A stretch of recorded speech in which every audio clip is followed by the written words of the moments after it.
Please call. Councilmember Kemp, Here. Councilmember Renagi, Here. Councilmember Whalen, Mayor Pro Tem Jones, Here. and Mayor Orgill, and there's Councilmember Here. Whalen. And will Councilmember Renagi please lead us in the Pledge of Allegiance? Yeah, please rise and join me in the pledge. Put your right hand over your heart. Ready, begin.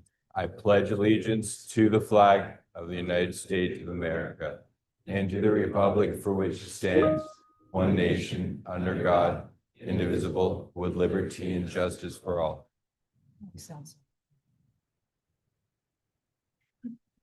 Thank you. We'll move on to a couple of presentations that we have this afternoon. Yeah.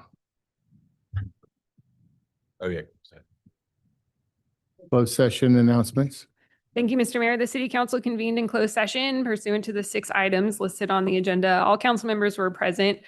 There was no reportable action on any of the items. Items 2A and 2B were not reached by the council for lack of time.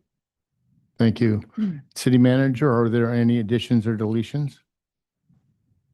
There is one addition to item 8. It's on your dais.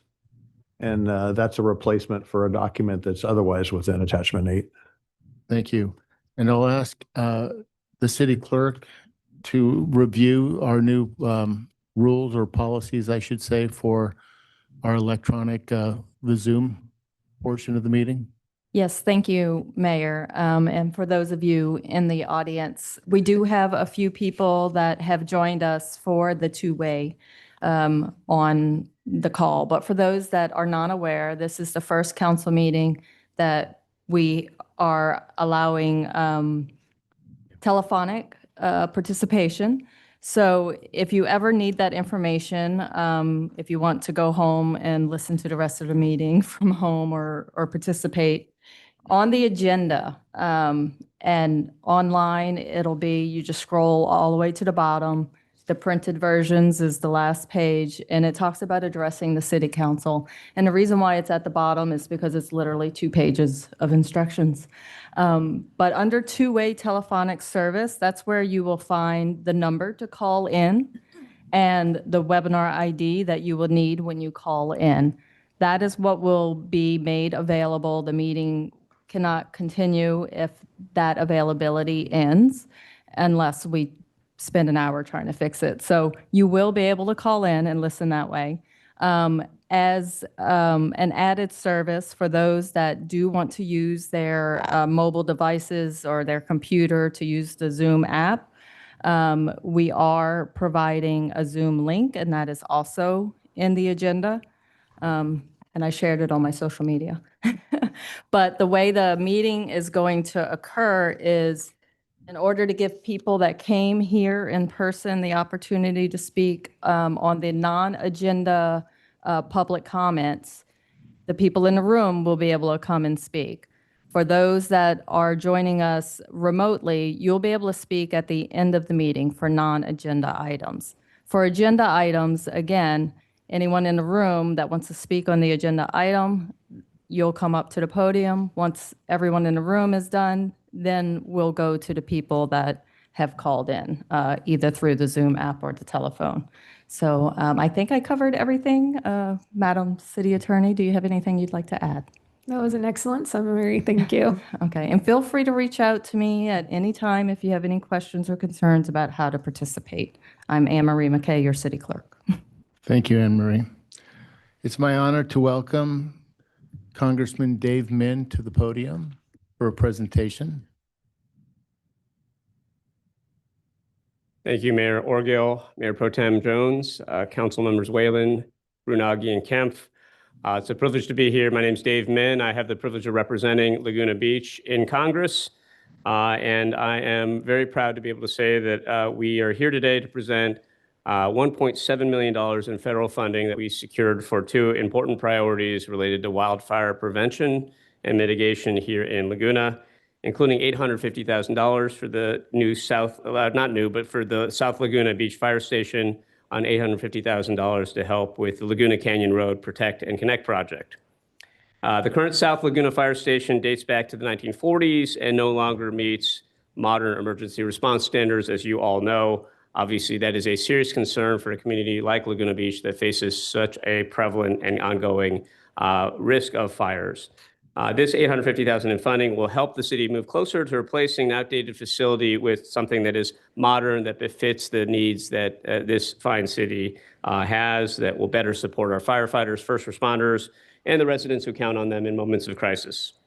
We were also able to secure $850,000 in federal funding for the Laguna Canyon Road Protect and Connect project to help underground the electric wires that pose such an omnipresent threat of wildfires along this major corridor in and out of Laguna. It will also help improve transportation options for pedestrians, cyclists, transit users, and drivers, while also ensuring that we're protecting the ecological, recreational, and tourism benefits that make this community so special. I'm proud to be able to deliver this funding. Before I close, I also want to take a moment to recognize the Laguna Beach Marine Safety Team. The Marine Safety Team works tirelessly alongside regional partners. Let's give a hand for the Marine Safety Team.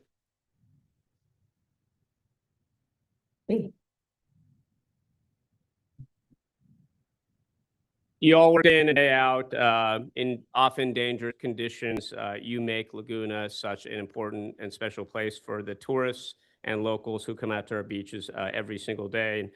Your service, your commitment reflects the very best of Laguna Beach. Courage, professionalism, compassion, an unwavering commitment to try to protect this community and serve families, including during those most difficult of moments.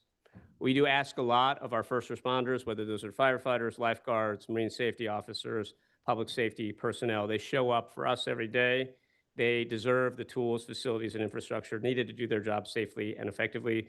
I'm honored to help to recognize the Marine Safety team with the certificate, which I think I will present a little bit later. So thank you so much for having me. I appreciate that. Thank you. Thank you very much.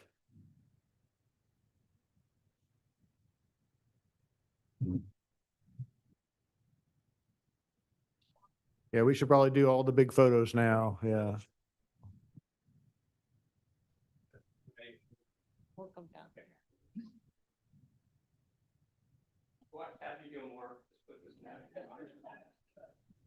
Going in it? Yeah. Yeah.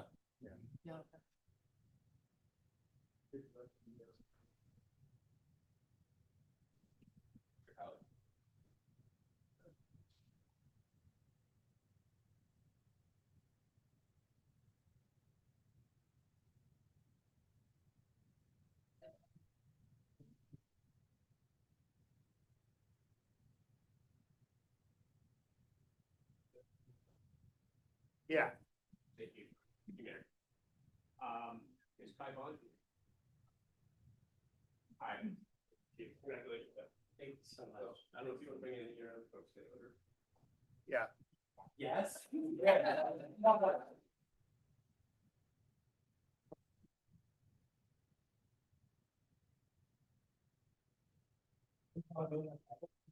Yeah, I'm sure I'll. You didn't come on the boat this summer? Okay, thank you, guys. Just in the mountain.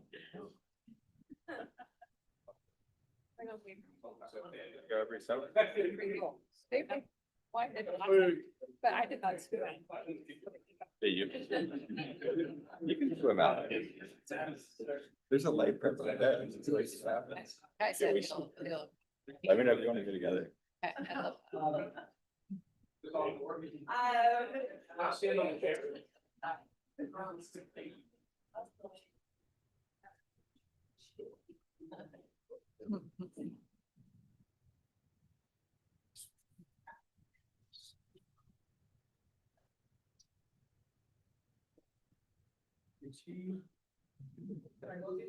Awesome.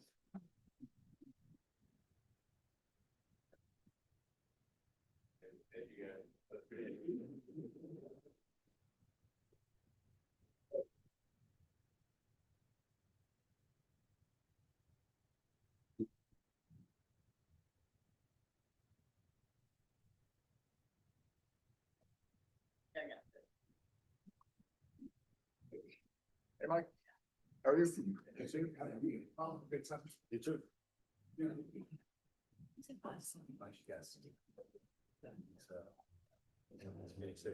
Yeah, no, yeah. Appreciate it. Thank you very much.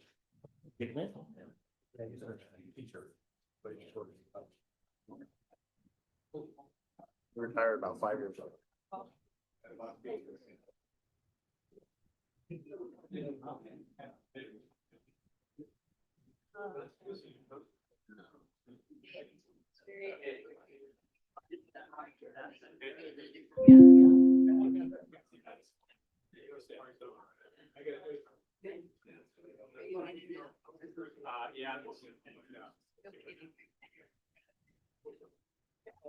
Just lost our audience.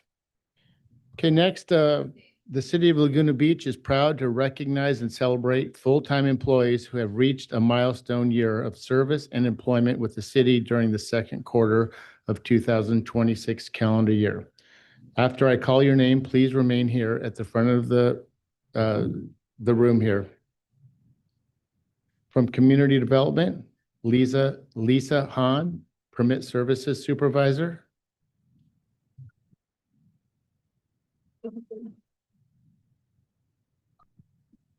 Public Works and Utilities, Eddie Baca, Maintenance Lead Worker, Christian Sanford, Project Manager.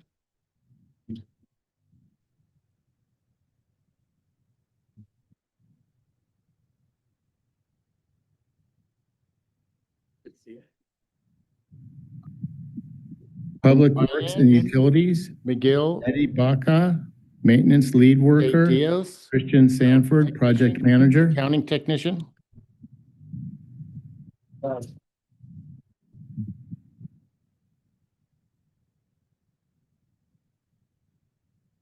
From the city's attorney's office, Megan Garibaldi, Jane Abzug, and Pat Donegan.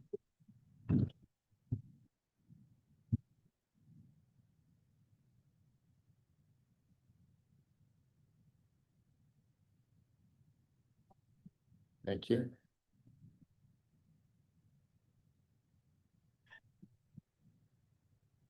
Did you want to say a few words, Megan?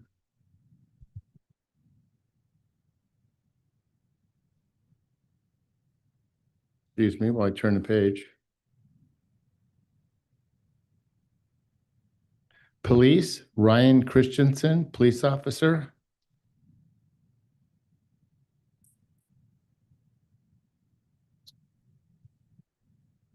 Thank you. James Rose, park ranger.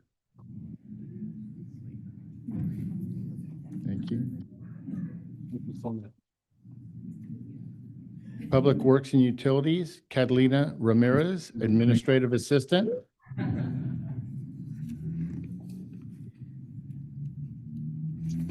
Excuse me while I turn the page. And Marine Safety, Kai Bond. Police, Ryan Christensen, police officer.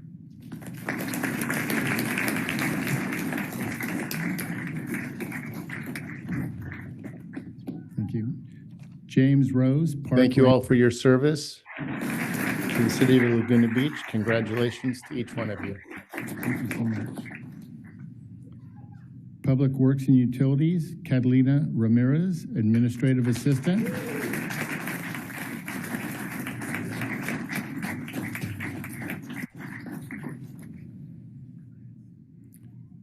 And Marine Safety, Kai Bond.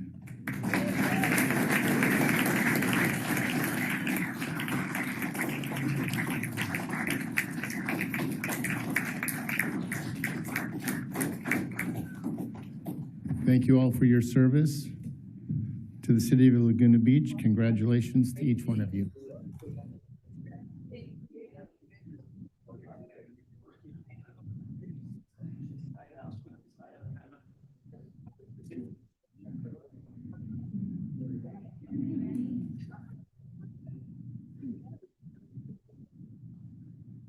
Okay, we'll move on to public comments. So any non-agendized items? Do we have any speakers? Please approach the podium.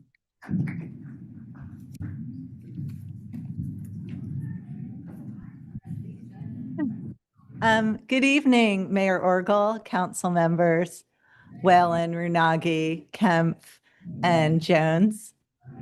What a beautiful night this is. I can't imagine all the gratitude that you're feeling.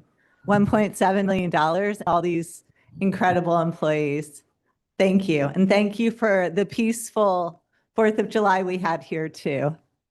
We could see what happened in other places. I'm here tonight. I'm Michelle Heiberg from Just Gather, and I want to invite the entire community to join us. We're doing a wellness series every single Wednesday this summer. Tomorrow we're making succulent plants, much like the ones you just gave, but mixing a few other types of plants. And everyone's invited. We'll have delicious foods, community connection, and it's a chance to get out of our homes, be off our phones, and soak in the nature and gratitude that we all have for Laguna Beach. So I want to thank you all. And in follow-up to Mayor Orgel, I dropped off a package. I am hoping that Laguna Beach might be able to have its first ever Zen Zone, where we have a little area in the promenade or elsewhere where we don't have scrolling. So I hope it might be considered and look forward to continuing the conversation. Thank you. Thank you. Next speaker, please. Good afternoon, Mayor, Council. Mike Bean with the Laguna Bluebelt Coalition. Please load the slides. We have just finished up our photo contest, and I think they're coming up. There you go. Yeah, we had over 80 entries, and the judges had made their decisions last week. Next slide, please. I think Jordan Manning made a comment with his submission I'd like to read. There's a language spoken only in stillness. Beneath the kelp, where the world grows quiet, a curious harbor seal met my gaze without fear. Neither of us reached for the moment. We simply shared it. In that brief exchange, the boundary between human and wild seemed to disappear, leaving behind a simple truth. The most meaningful connections are often the ones that require no words. Next slide, please. Seth Willem tells us a large group of leopard sharks swim in perfectly clear and calm waters near the shoreline in Laguna Beach. We had a few weeks of no wind and no waves, and nature provided some of the most pristine water clarity I've ever seen. Next slide, please. Noah Gilbert captures the supermodels. Their two male pelicans display their vibrant reds and yellows at the peak of breeding plumage while searching for a mate. The striking look is strictly seasonal, and once the nesting cycle ends, they will moult, trading their high fashion colors back for a practical, everyday coat of understated brown. Next slide, please. Among our amateurs, we have Kaylin Housewright. This is a magnificent Baba's festive nudibranch slithering through the tide pool kelp. Next slide, please. Mark Garcia shows us the best life. Mother harbor seal with her pup on a lazy afternoon at Treasure Island Beach. Next slide, please. Robert Wenger shows us the ultimate dream job, marine safety. Another day of successfully watching over our coastline comes to an end. Next slide, please.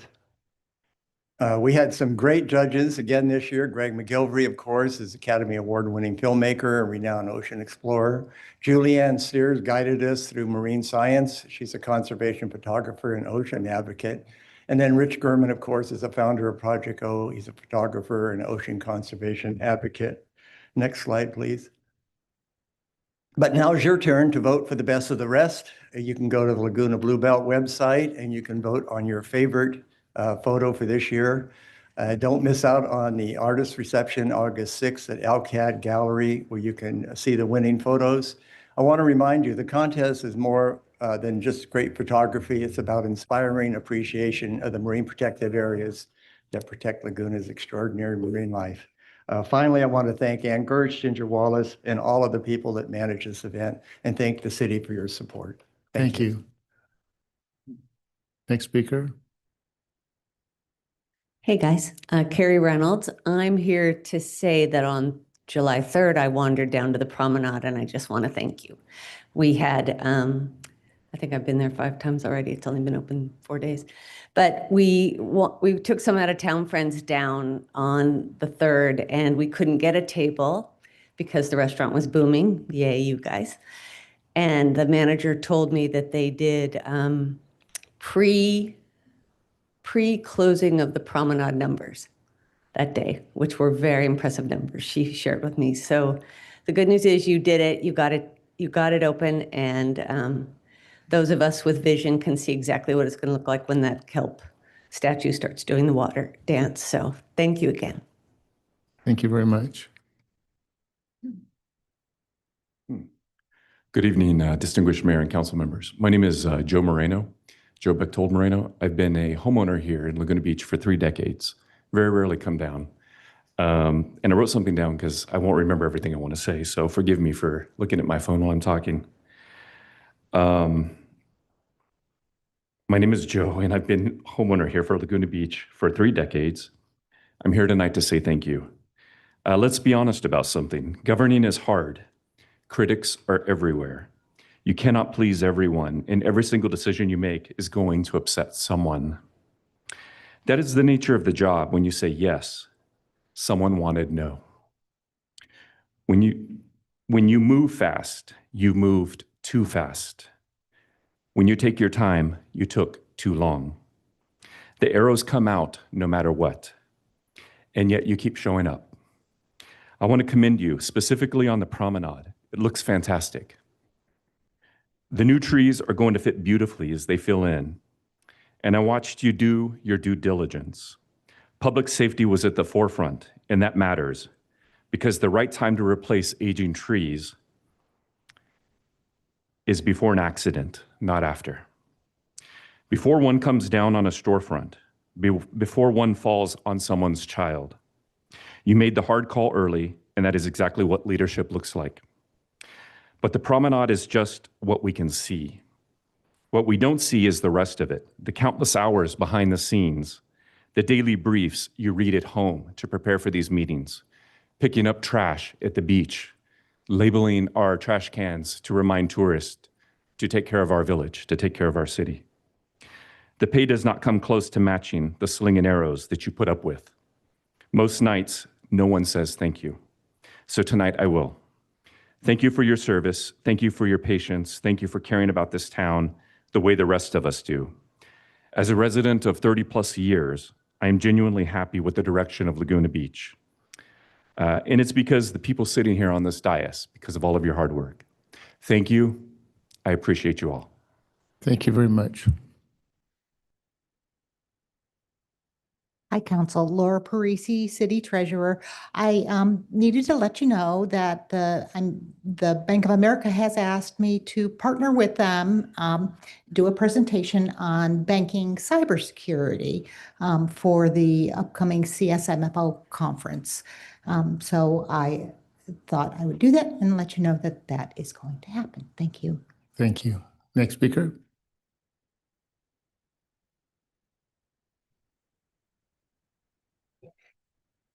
Hello, everybody.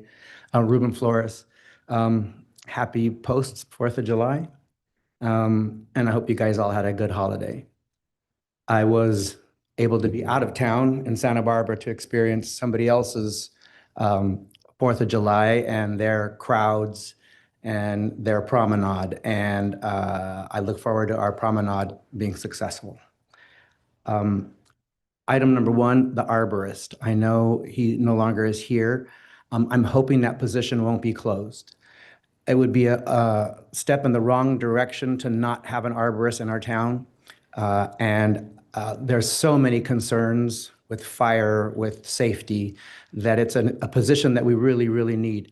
Dave and I spoke about the eucalyptus at City Hall, and then I brought up about 2 other, and there's actually 10 other trees that could use attention. And somehow we're not getting the attention till after an accident happens, and then we call attention to the tree as if it's the tree's fault versus maintenance.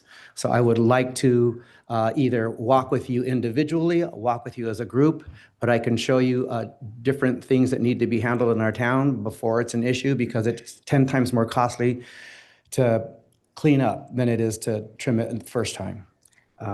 Number two, Promenade. I'm looking forward to it being a success. We do realize that there's a lot of cleanup that needs to happen. People eat at the tables that aren't necessarily that are being cleaned by the restaurants.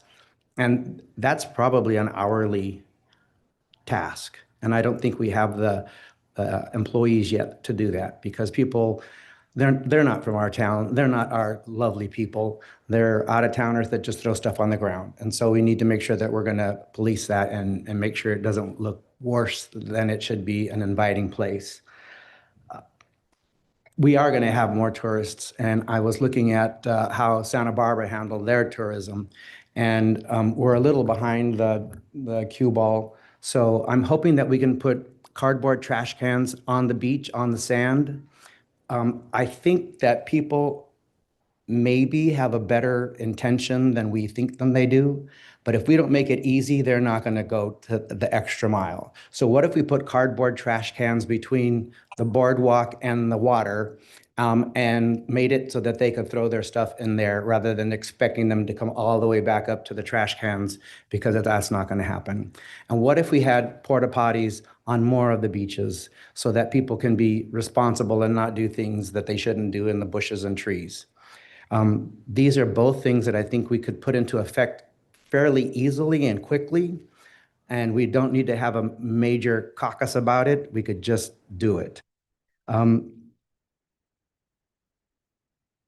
Let's just leave it at that. Happy 4th, happy summer, and let's have a successful one. Thank you. Thank you. Feel free to email if you have any other suggestions. Good evening, City Council. Greg Viviani here, 41-year resident, born and raised. Since Ruben was bringing up the tree situation, I just wanted to bring up the east parking lot at Aliso Beach. There's a bunch of beautiful big trees with a bunch of leaves on them. And I really urge you all to go back there in the day and look at how beautiful it is as is, even with the parking lot there. And I'm going to say it, this estuary restoration project is a bad idea. No project is pro-environment, and disturbing and taking away a habitat that's already there for the endangered Pacific pocket mouse is something that will be very detrimental to that habitat that is currently in place. And not to mention the minimum of 65 public parking spaces being taken out. It's a horrible idea. On top of not being able to breach the sand berm, which needs to be done to prevent mosquitoes, West Nile virus, bacteria levels from rising, meandering, property damage, everything that I've been thoroughly, documenting with video evidence and proof. And I don't know if Jeremy, if the website has been updated with that project and the EIR process, but I'd love to get some updates on that if we can as soon as possible. And other than that, I think the marine safety, our first responders, the police, lifeguards, everybody did a great job this 4th of July. It was busy. There was waves. I think that the trash removal companies have been doing well too with their pickups. Obviously, I haven't dumped any trash yet this year in the city council chambers. But I just wanted to, say thank you to what you guys are doing and our, city staff during these, busy times. So thank you. Thank you. Next speaker, please. Hello, everybody. Glenn Schrank, 516 Linden Street. I have 3 things to cover. First off, I wanted to let everyone know that we formed an association for our neighborhood group, spurred on by this amplified concert disturbance issue that we've been dealing with. And the 3 things I wanted to cover. So the name of our association is simply Laguna Neighborhood Association, broad name, and registered in the state of California.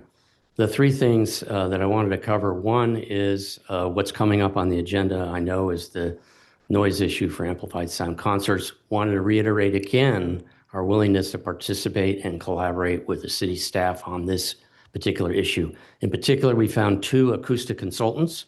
I've talked to a few of you individually, acoustic third-party consultants that have done this work for other outdoor venues, specifically Costa Mesa with the Pacific Amphitheater and the Orange County Fair and the Redlands Bowl, 2 organizations that have done quite well. And about 10 venues we found that are adhering to the neighborhood residential decimal level and at the same time having concerts, and they're doing that through sound mitigation. The second point is that although I was out of town, Nancy and I were out of town, we received a lot of calls from our neighbors regarding the June 20th Laguna psychedelic thing that happened on Lot 10. That was really bad. And so we're requesting that there's a review of that particular event, a review in terms of the process, who approved it, the adherence. My understanding and looking at the documents was that they were supposed to adhere to the sound policies of 70 in the city and 65 in the resident. They didn't do that.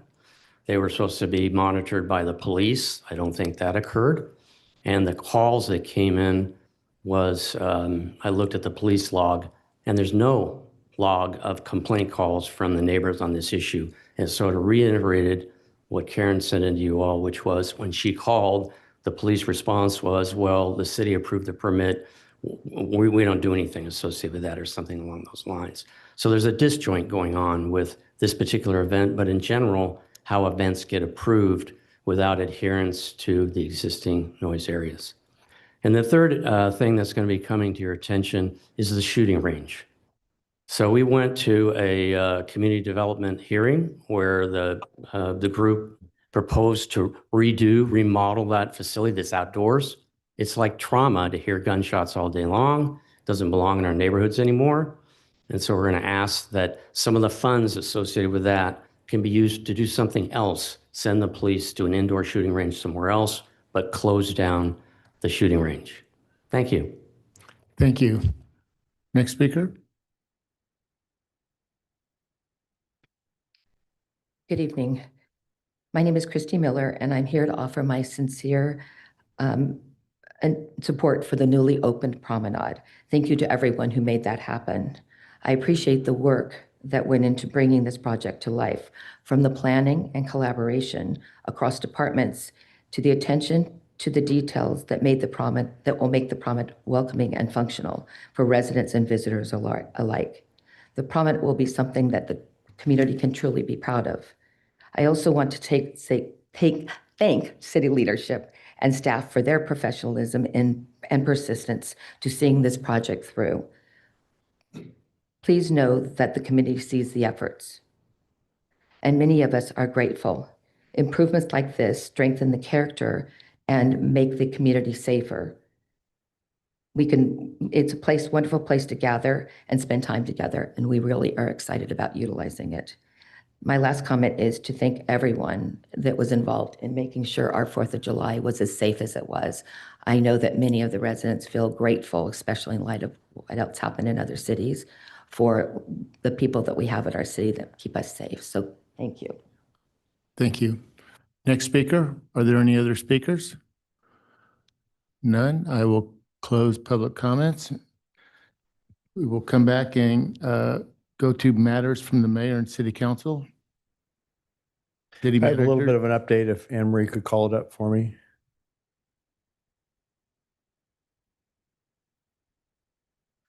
Thank you. Next slide, please. Or I can move to the next. There we go. I wanted to brief the council and the public about the sewer spill that occurred on July 2nd. First, I saw lots of things on social media saying we had planned this. This was an awful thing to plan. And there's no time when a sewer spill is a good thing. And we've had a pretty good record since I think November of 2023. So this was at our Anita Street lift station rehabilitation project, which is a massive lift station. It's a $7 million project. It includes a brand new beach access way. I've looked at it's going to be a really wonderful project. You can kind of see it all coming together, but it's not done yet, clearly. Likely, but to be determined cause of the spill was this pipe couplet, and it's on would be the right-hand side of where the couplet, it was dislodged potentially by a worker, and it was inadvertently dislodged and then not near the end of the day likely, and then not checked before the pump station came on. Our SCADA system estimated the spill smaller than the county did. We estimate about 400 to 450 gallons. Again, any spill of any size is too much. All the water samples consistently tested below bacteria thresholds. State law does require 2 days of clean tests. So you saw the first day, we were able to pare back the closure, and then the second day remove it, again, because of clean tests each time. We'll be doing a complete after-action review of what happened and why it happened. In the meantime, that joint is going to be fused, so it doesn't have a couplet on it. And this joint is actually a temporary pipe while the station is being rebuilt. And there are procedures in place now to regularly verify that all temporary joints are safe and functioning on a daily basis. So I apologize to the community. I apologize to everybody who loves our beach, and especially that beach there at Anita. Next slide, please. I appreciate the comments about the promenade. I wanted to give a little bit of update where we are. As you can see from the diagram, the main side to the left is, if you're out there, it's open. There'll still be brickwork being done, oftentimes at nighttime, sometimes in the daytime. The edges still need all of their brickwork. And then there's the box over to the right, which is the next phase. That includes another herringbone brick pad that's not quite as big as the one to the left, but it includes a couple more trees. And then I do notice when I'm out there, I see there is a lot of DG, decomposed granite, and a lot of the DG is a patch right now until the rest of the brickwork is done. Some of it will stay, but a lot of it is a patch.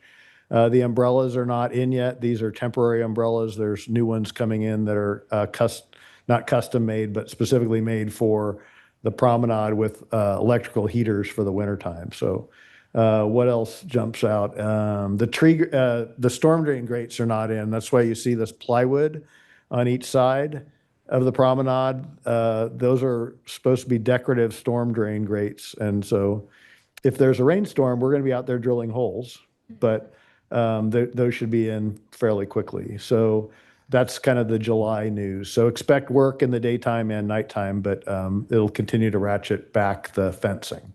Next slide, please. Speaking of 4th of July, I wanted to share the Laguna Beach Police Department's year-to-date stats. This is through June. You can see everything is up, which is both a good thing. It's overall largely a good thing. Again, we're even more loud exhaust citations.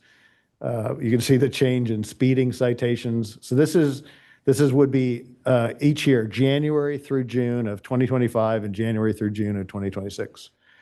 And lots of parking citations. Same amount of DUI arrests. Next slide, please. Speaking of parking citations, I got to give kudos to the police department. 16,000 citations issued. Not all of them are paid yet, but that's $700,000 worth of revenue. And so when people say we're not enforcing, we are. Obviously, it'd be nice if we didn't have to give people tickets, but as long as they're complying, they don't get one.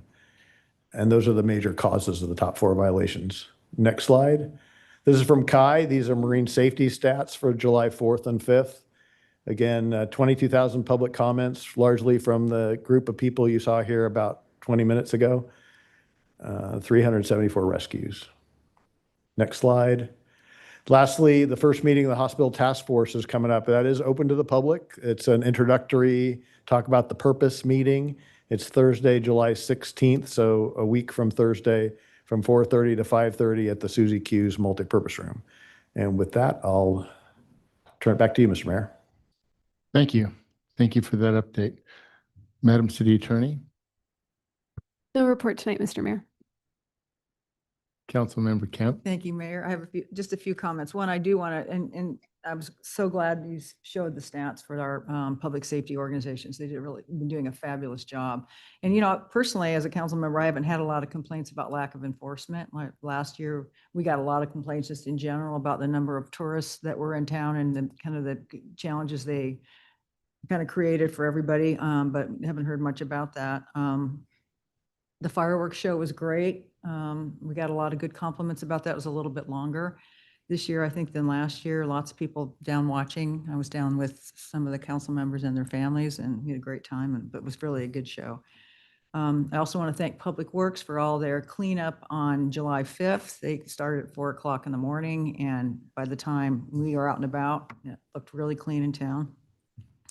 On July 5th in the morning, the city manager, Dave Kiff, Hallie Jones and I, along with 2 committee members, went down 1,000 steps and we cleaned up for about an hour. It wasn't really all that bad.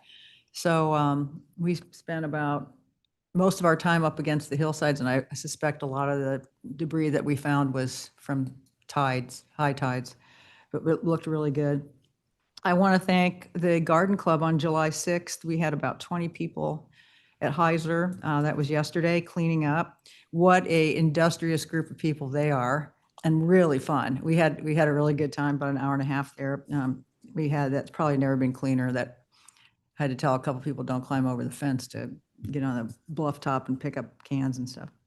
Last night we went to the FOA, had kind of a soft opening, a lot of really beautiful art there. You guys make a point to go over. It was a beautiful night. Everybody was excited, and it's really cool time. And I think in the city when we have the FOA.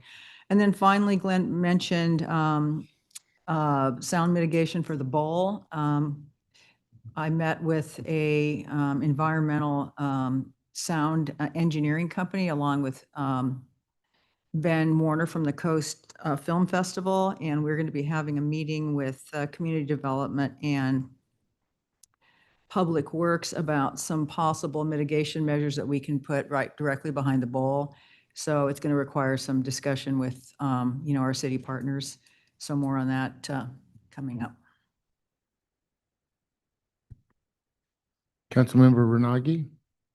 Yeah, thank you, Mayor. I want to echo the comments of several other speakers about celebrating the 250th anniversary of the Declaration of Independence. And, when you think about the 4th of July in the context of Laguna, it's very overwhelming, the amount of people that come and the amount of enforcement that's required. So I want to give a shout out to all of our staff who are involved in making it a success, and all of our police, firefighters, and lifeguards who, kept everyone safe. I think that the horrible events that happened in Newport Beach are something that we definitely need to learn from. And I've spoken with Mayor Kleiman, but also talking to our police chief about, as I understand it, there's going to be some form of investigation to better understand why that happened, and hopefully we can really lean into that and understand if there's some lessons that we can learn right here in Laguna Beach, because I don't think that the events that happen there are not inconceivable in Laguna, and so it's something that we need to be proactive about.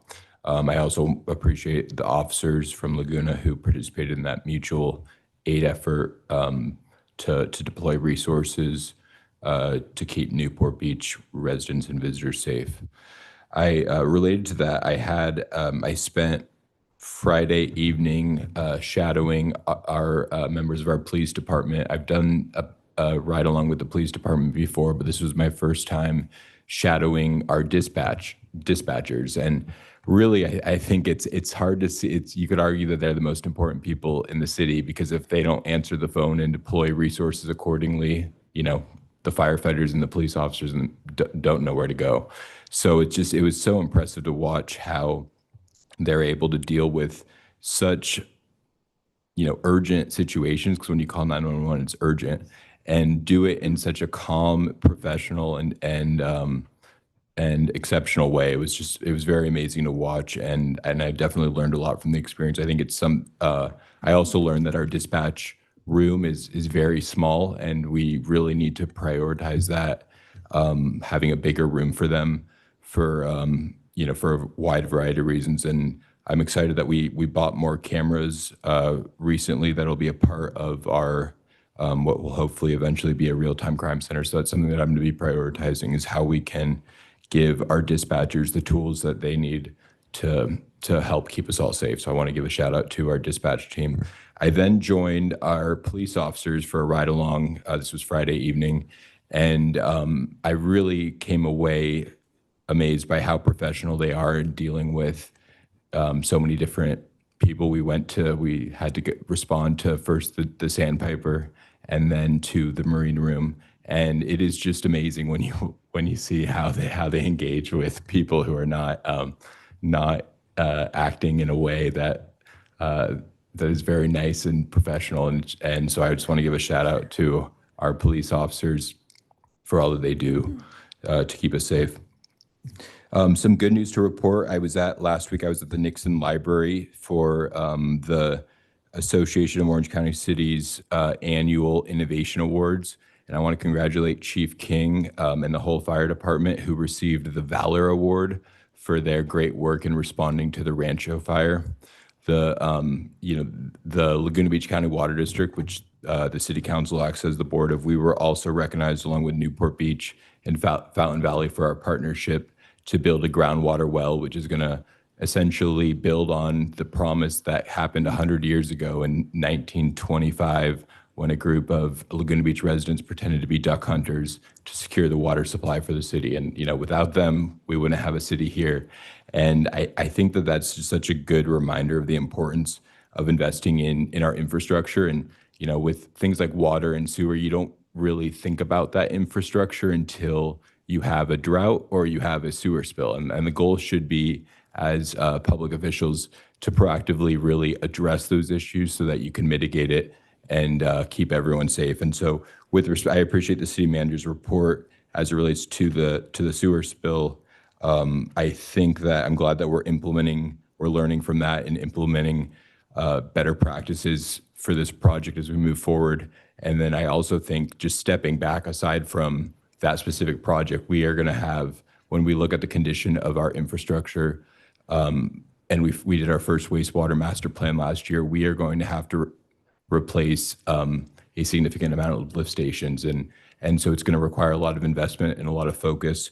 And I believe that we initiated a governance study of how we manage wastewater, because right now it's under Public Works. It used to be its own department. And my understanding, the city manager can correct me, is that that'll be coming back to us. Is that at our meeting in 2 weeks? Sorry, mic wasn't going on. That's the hope, yes. That's the hope, okay. Because I do think there's a big opportunity to invest in our infrastructure and set this, as we approach our 100-year anniversary, set the next 100 years of having local water reliability with our groundwater well, and then a really reliable and resilient wastewater system. And, that also aligns with what Bob and I have been involved with as it relates to the coastal treatment plant. So I think there's big opportunities there. But thank you once again for all of our city staff and first responders who kept us all safe this last weekend. And that is my report. Thank you.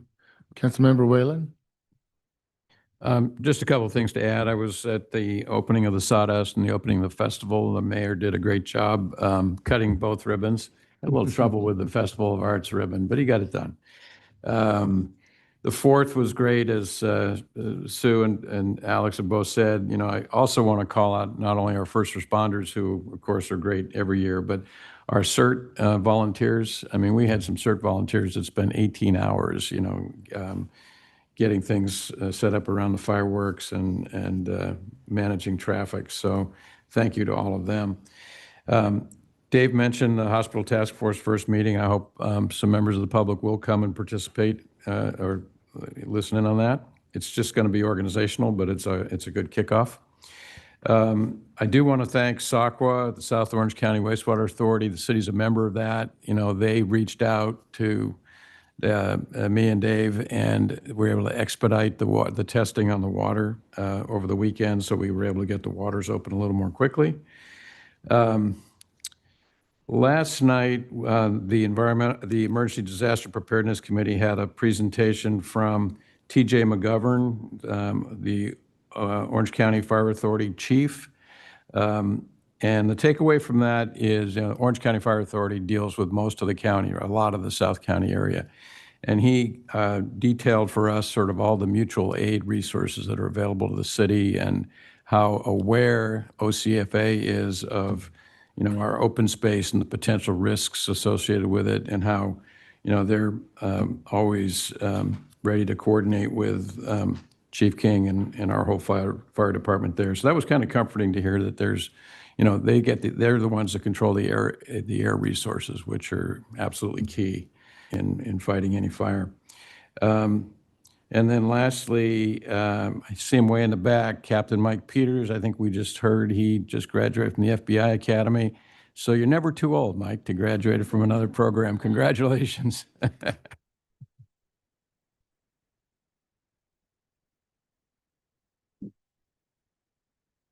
Mayor Pro Tem? No report tonight. No report.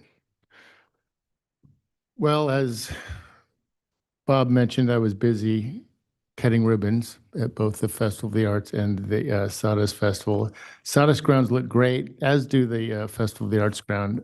I have a good feeling. I think it's going to be a record-breaking year for both of the festivals. Great energy. Everybody's having a great time. It's my favorite time of year. So, but I still, with that said, I think it's going to be a record breaker. I met with Eric Jessen from the Historic Society just to discuss some of their participation in the upcoming centennial. Attended the comprehensive zoning update meeting.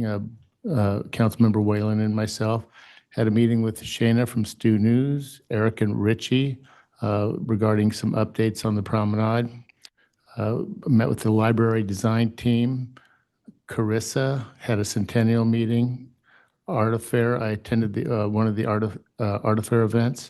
My usual podcast with Voice of Laguna, met with Mr. Hanauer. This morning, I met with Mayor Pro Tem Jones at LCAD, and we had a meeting with Can-Do to discuss it derived from when they started the work on the Student Center and LCAD's willingness to participate in a wildlife corridor monitoring program. And it was a successful meeting. I think that we discussed some ways to expand on that monitoring and get more out of it and collect more data that I think will be beneficial for the city going forward. And that concludes my update.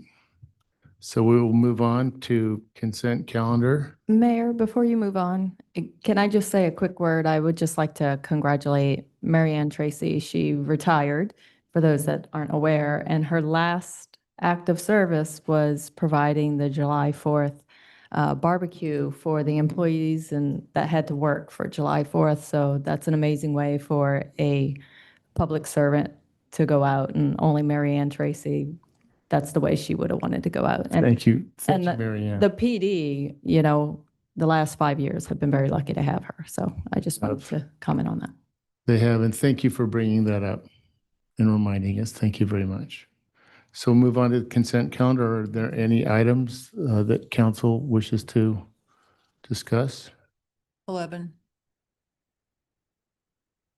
Any others? None? Okay, do I have a motion to approve the balance? Is there any public members that wish to pull a item off the agenda? The consent calendar, none? Move the balance of the consent calendar. I'll second. All, in- Uh-oh. go ahead. So just Question. can we include as part of the motion, the exhibit It's A for the item 8, attachment, yeah. the number 8 as part of your motion, please? I'll amend my motion as directed by the city attorney. I'll second the amended motion. All in favor? Aye. Aye. Approved unanimously.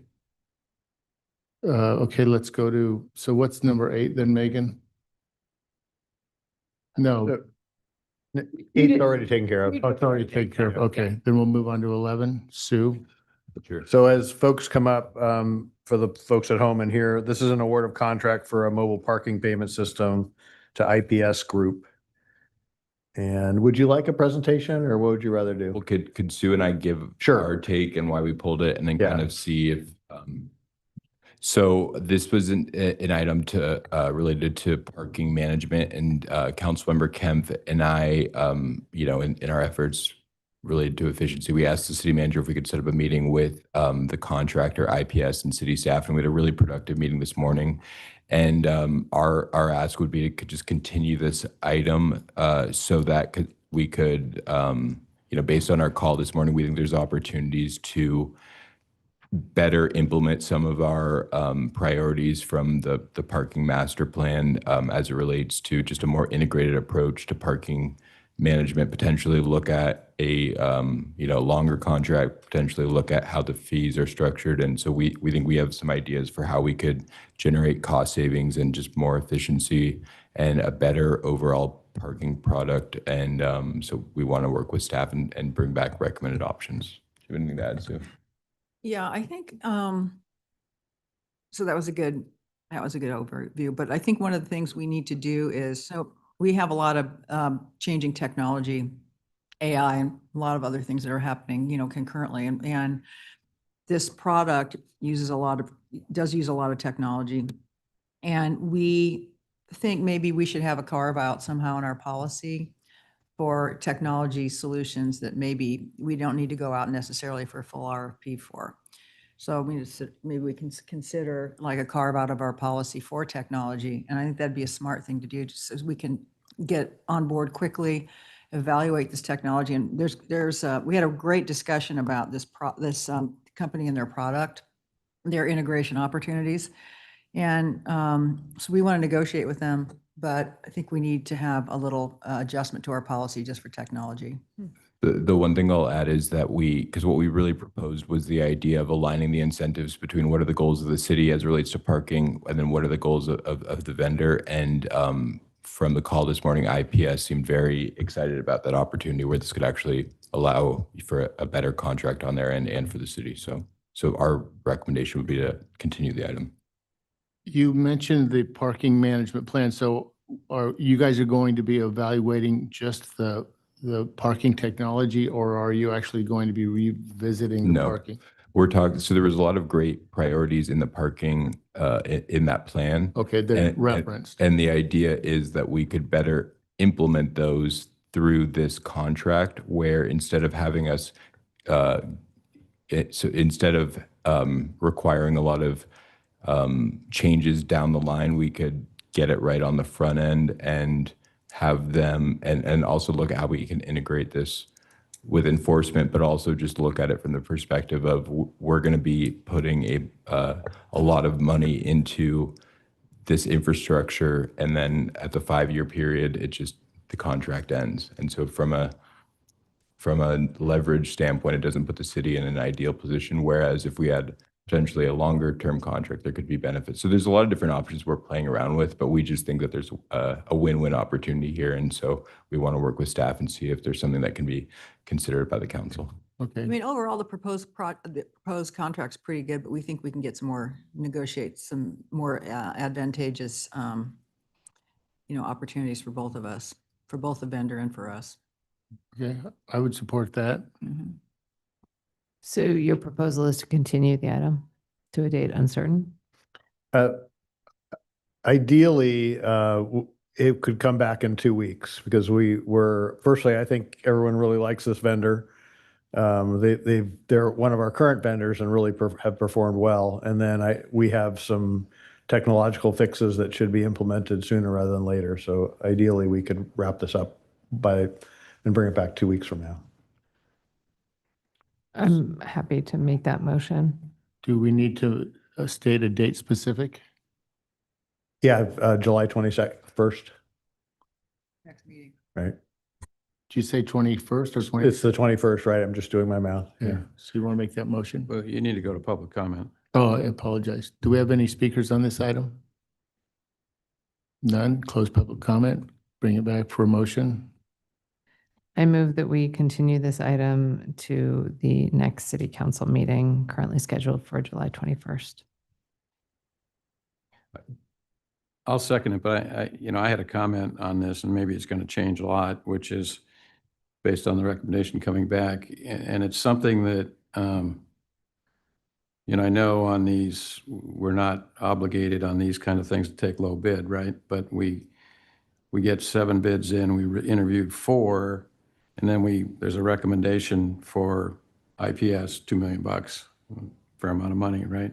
But there's no summary in the staff report about how that cost stacked up to the other 4. I get the fact that, the committee went through a review process and ranked them, and they were the highest ranked, but you can't ascertain from anything here that, were they twice as expensive? Were they the cheapest? Were they in the middle? And I've made this point today. We get too many of these reports back or recommendations back.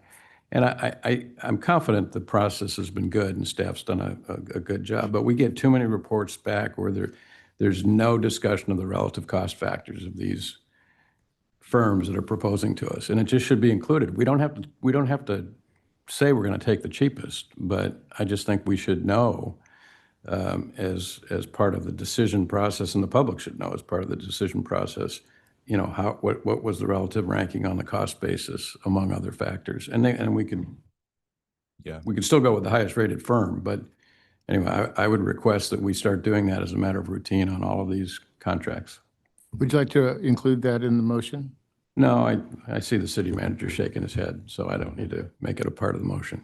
Okay, then I'll second the motion. All in favor? Aye. Aye. Aye. Passes unanimously. Okay, we'll move on to regular business. Item number 15. Before we move on from that one, Megan and I are making sure we have good clarity about what we guys just moved. I think Sue was talking about maybe a potential change in our procurement processes for. Yes. But I don't know that certainly what Mr. Whalen suggested, that you just want an explanation in the next staff report. Yeah, I think that's a separate Yeah, I issue. think it is too. I mean, I don't think that was And part of the then motion. the overall motion being come back in 2 weeks with, following some discussions between Mr. Renagi and Ms. Kempf and the vendor and staff.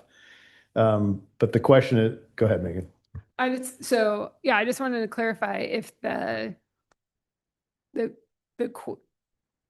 request is to come back in 2 weeks for further discussion, but to not do it in a way that would change or look to change our procurement policy, because that may be relevant to what you can do Yeah. to change the 'Cause contract. hypothetically, couldn't we just say, look, we want to just do another RFP. We want to get this right. This is a huge investment. It's our biggest way to capture money from visitors. That's a potential option. That you could do that without changing our procurement. Yeah. So I think the goal is to understand all the avenues that are available to us and to make a recommendation. And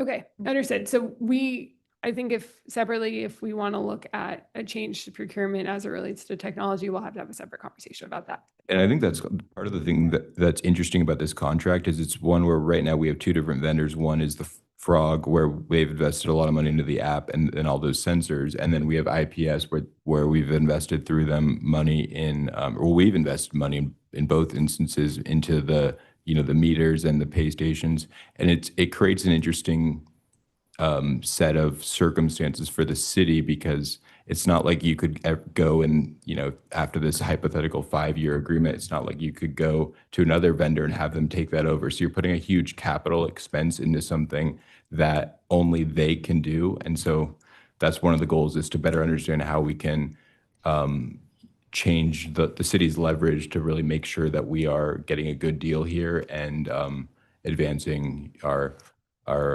parking goals and our revenue goals. Thank you. Anything else? Madam Attorney, City Manager? So the motion as it stood is understood and appropriate. That's right. Right. So Okay. we will come back in 2 weeks to work within our existing procurement rules for a solution, whether that's to recommend approval of the current contract or to go to a new RFP. Great, thank you. Okay, we'll move on to regular business. Item number 15, Efficiency and Fiscal Sustainability Ad Hoc Committee Budget Recommendations. Sue, do you want to start or you want me to? So, earlier this year, we formed a Efficiency and Fiscal Sustainability Ad Hoc Committee. And one of the goals of that was to work with city staff on ways that we can identify efficiencies in the budget and create cost savings. And so our goal here was really to do a deep dive and step back, because as council members, our job is we're elected by all of you, all Lagoon Beach residents, to represent the priorities of the city and then to set policy direction. And really the budget is how we set policy direction. You can talk about different things that you want to do, but ultimately if you are not funding those priorities, they are not going to happen. And so the budget is just really fundamental to the core role of city government. And as we did a deep dive here, we have a lot of conclusions that are identified in this very lengthy report that we wanted to articulate. And so I think that in terms of diagnosing the city's fiscal condition, we have a very stable, predictable, and steady property tax. We have very low debt. We have full reserves beyond what most cities around us have.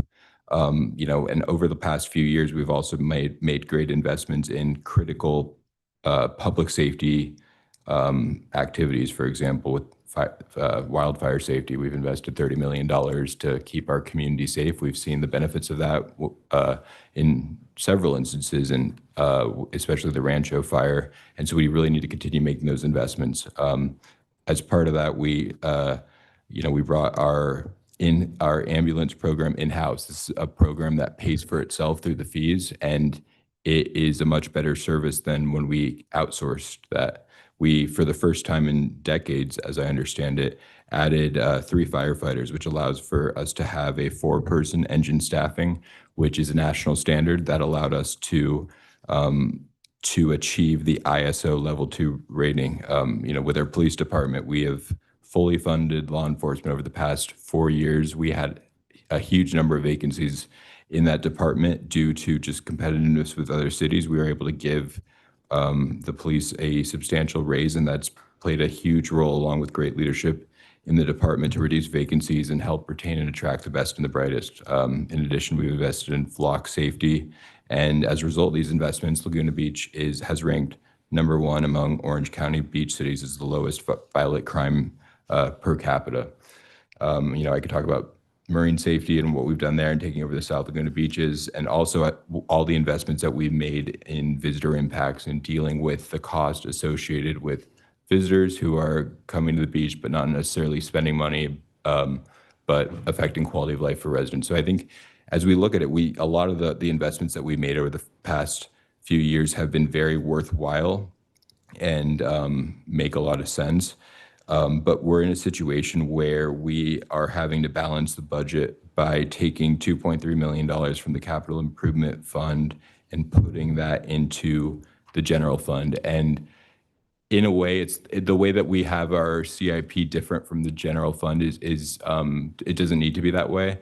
And so it's, if you look at it in isolation, it's not really a big deal. But in the context of what we're dealing with, where over the next few years, we're going to have our peak CalPERS payment, where it's going to crest in fiscal year 2029 to $10.6 million. When we look at the fact that the South Laguna Fund around that same time is going to run out of money, we're in a situation where I think we want to be more proactive in really reducing ongoing operating costs, with the goal of ensuring that we can continue to make big investments in infrastructure that is just so important to our city, and as well as investing in the priorities that I just mentioned. I really appreciate the work the city staff has done to identify cost reductions in the budget that we approved. We unfunded 6 regular full-time positions, and we also cut at least $1 million in contracts. And so that's a really good start. And our ask of the council, and Sue, do you want to start from here? Yeah, so we have a few asks of the council. One is to integrate operational efficiencies better in the organization, and we want to do that through auditing of departments. Not necessarily Alex and I, but a group of people, a group of staff people to do some auditing, and maybe some people from the community. They're really kind of data experts, particularly Jeff Rodensheimer, who's been helping us with some of this. And then we have, I think I talked to the last council meeting about an AI tool that we're investigating with community development, where it's for planning and zoning, where you feed your project into an AI wrap product, and then it kind of looks to see where the problem areas are for a planner, so they don't have to, because planners have an immense amount of checking that they have to do on every application. So if we get AI to do that, not only be more efficient for the customer, but it'll help us move projects along, and it also is a good employee satisfaction tool, because that's very, very tedious work. We want to talk about, how best to navigate, since we have some essentially dead money in our capital budget. What I mean by dead money is we allocate money and let it sit there, and then every year we work on some capital projects. We don't necessarily get all the capital projects done that we budgeted for in that year. So we have what we call carryover. And the question is, how should we best use that carryover money? Should we use that to pay down pay down our pension liability, and what would be the advantages of that? That's pretty meaty discussion that we need to have. And along those lines, we want to fix our capital project pacing. In other words, so we try to budget exactly what we think we're going to do for the year, you know, no more, no less. Make sure that Public Works or whatever agency, whatever department in the city can execute on that with the money that we've set aside. So we're trying to make, you know, more efficient use of the money. We don't have necessarily I wouldn't call it a money problem. I call it a budget problem that we need to correct some budget deficiencies.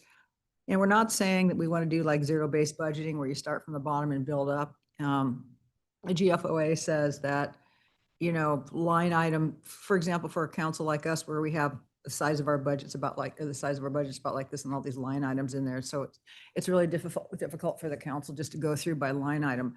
But if we could do it in a way that informs the council what outcomes we're getting for the community as a result of the spending, I think would be a better way to explain what we do with the revenues that we do get and how we apply them for the benefit of the town. So those are basically the asks for the council. Yeah, and then I think that as Sue indicated with performance metrics, the goal there is just to think about every budget allocation as a statement of priorities.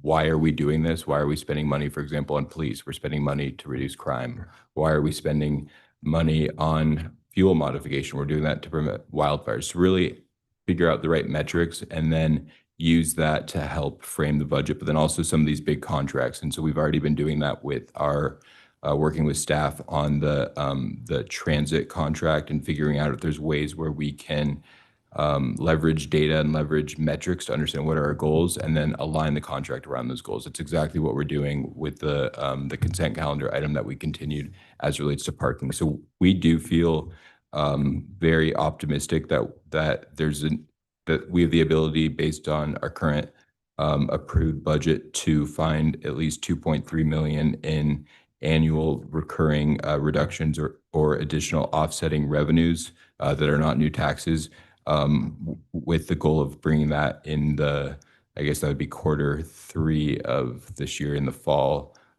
with the idea that by having a truly balanced budget for this fiscal year, that will keep us in a strong position as we navigate the next 5 years, which are going to be where we're going to have the compounding issues of the exhaustion of the South Laguna Fund, the peak in our pension liability, which will then start going down, and then finally, just with a lot of infrastructure that we need to make investments in. So those are our asks, and we look forward to having a conversation with everyone. We appreciate once again the city manager for all the time that has been put into this, and we think that overall, I think we're optimistic about the city's fiscal position, but we think that in this age of technology where we can leverage AI, especially with the governor's new partnership with Anthropic, we can really make the city more efficient and deliver cost-effective services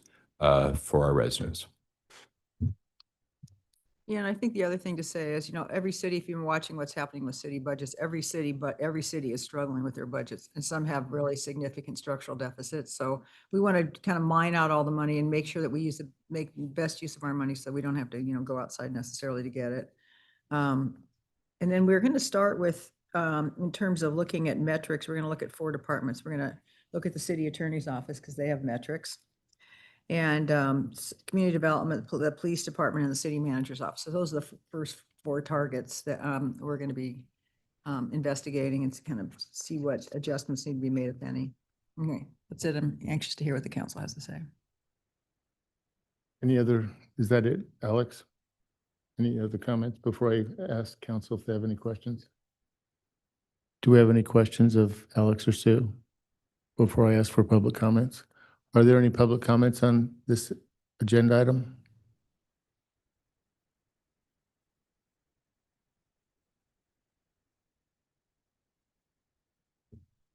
While Mary's coming up, just a quick reminder to those that are participating through telephone, you can raise your hand with *9.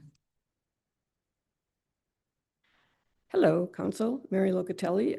I just want to say a word of thanks to Council Members Kemp and Ranagi for starting this important discussion on fiscal sustainability. As was said in the document and in the article that I passed around earlier today, Laguna Beach is not alone in facing what our city manager calls financial headwinds. This has kind of become like the elephant in the room. I mean, from the city staff to the city management, to the city council members, to residents, we all know these are difficult times for many governmental entities. We just aren't sure what it means to us locally.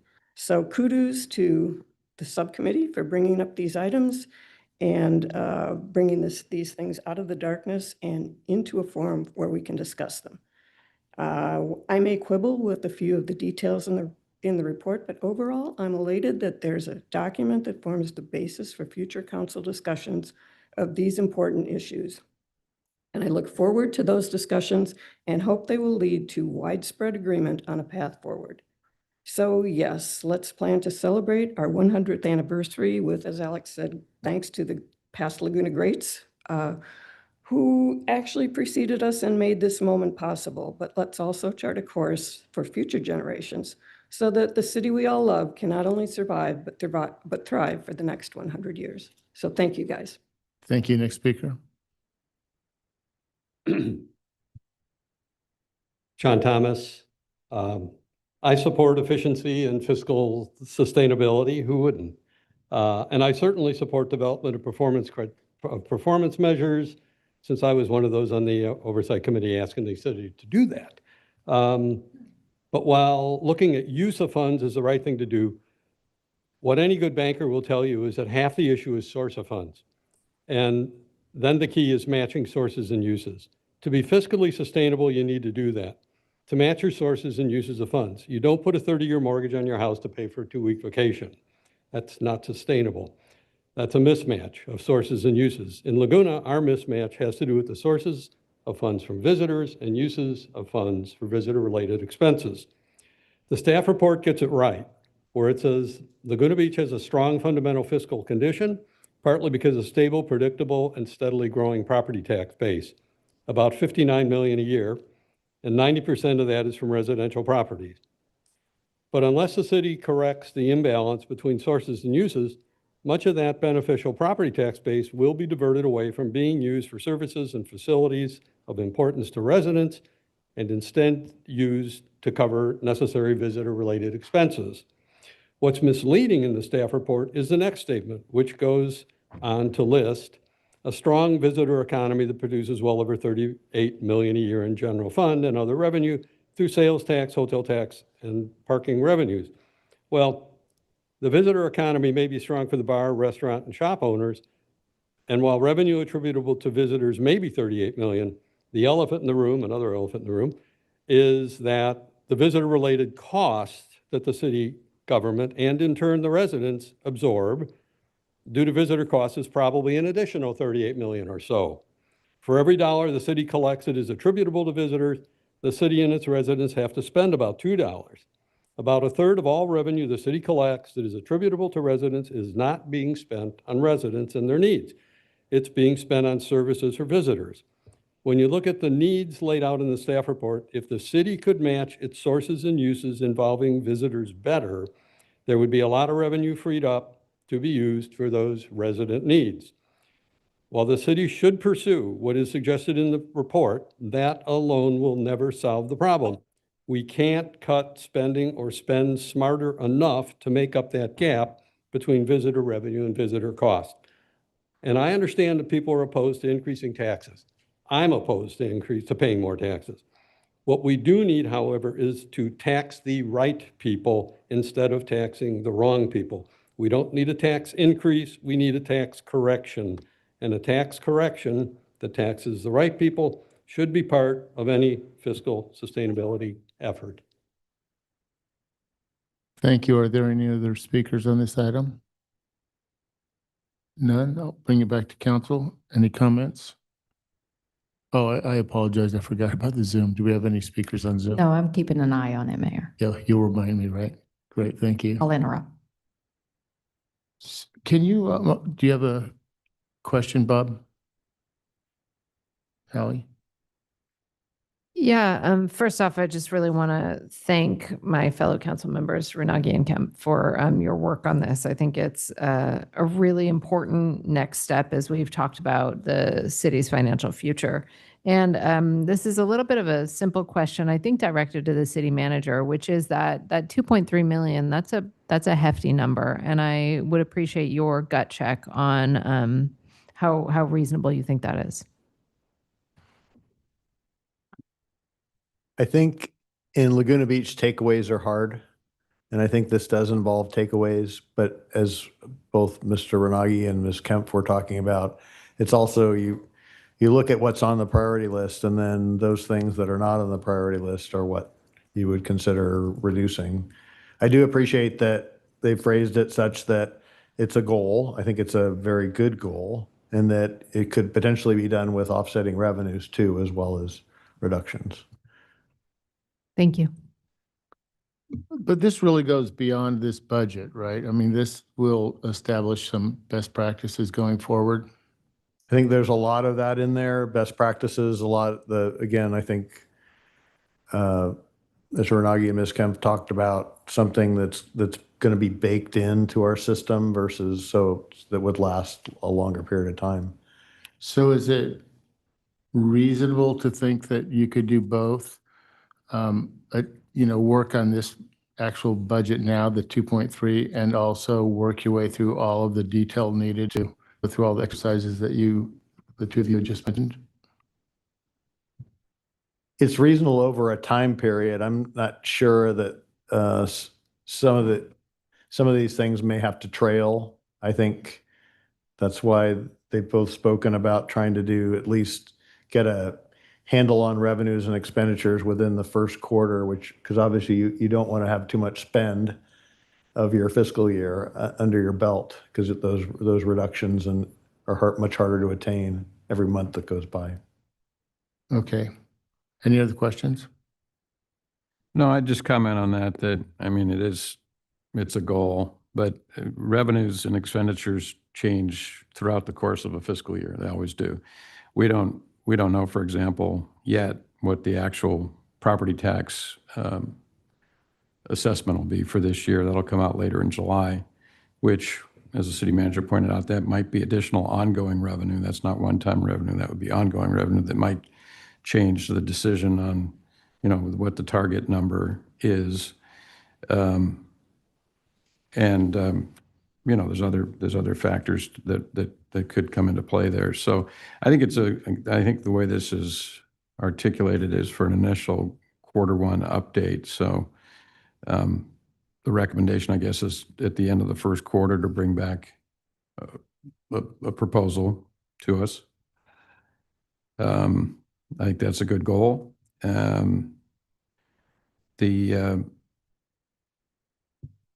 Some of these other items in here, I think the performance metrics are a great idea.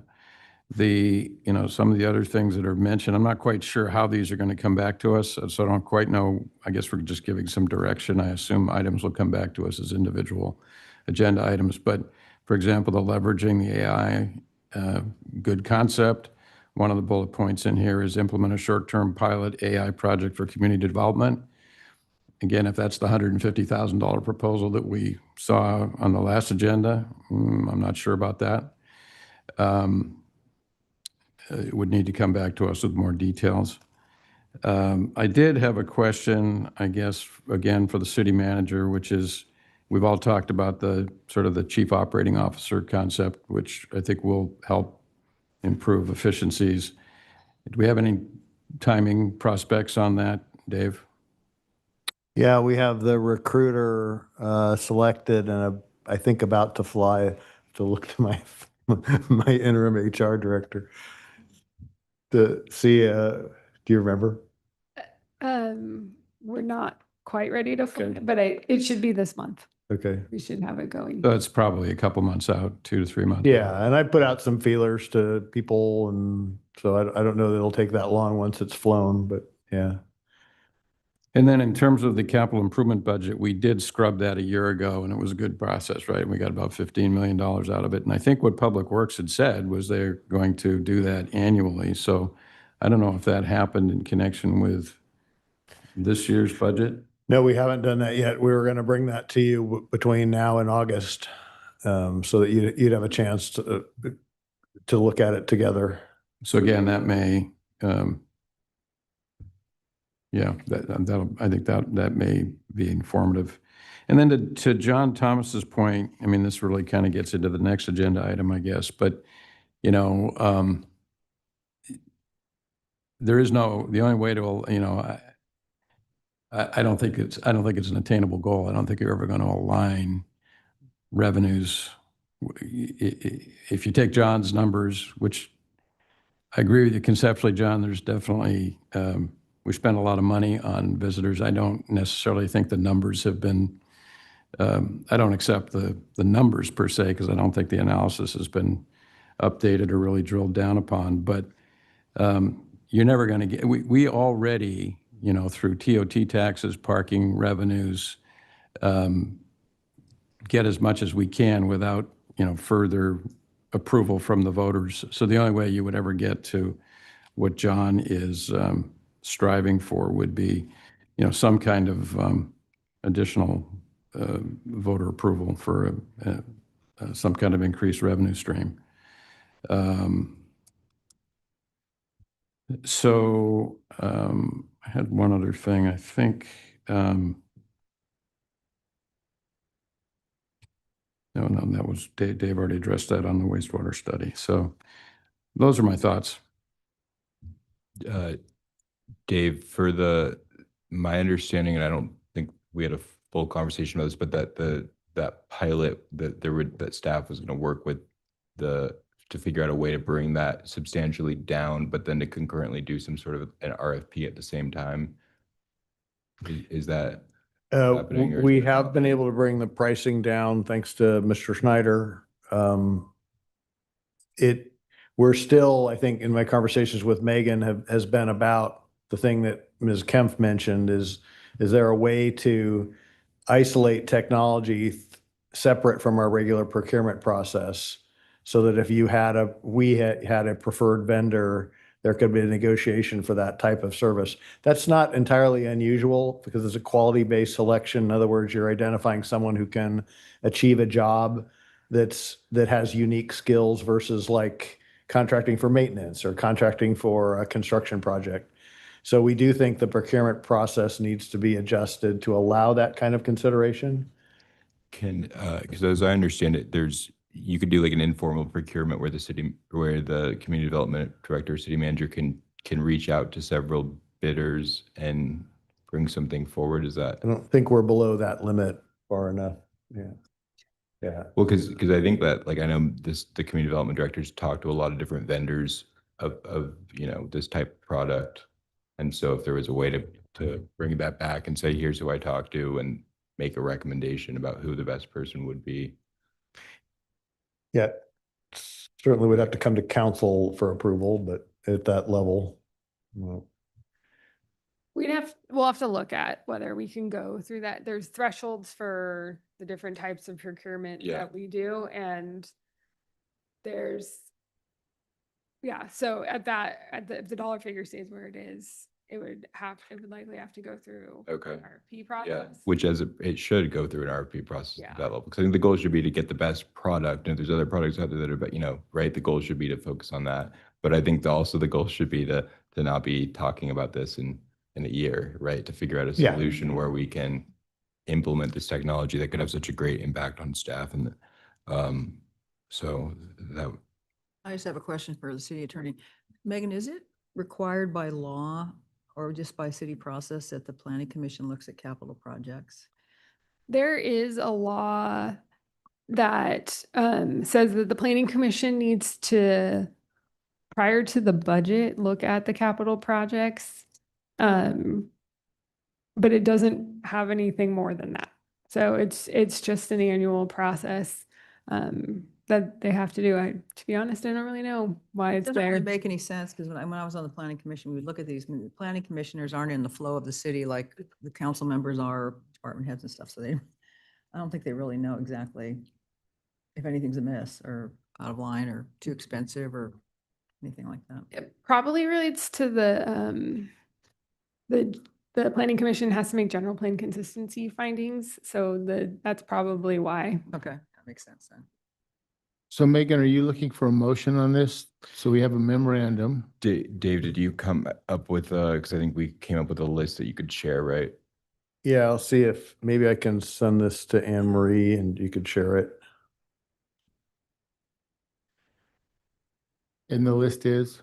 Sorry, it's a list of possible recommended actions from the memo as I saw them. All right, it's taking me, it should be over with you, Anne Marie. Making Anne Marie triple task, looking at Zoom, looking at sharing.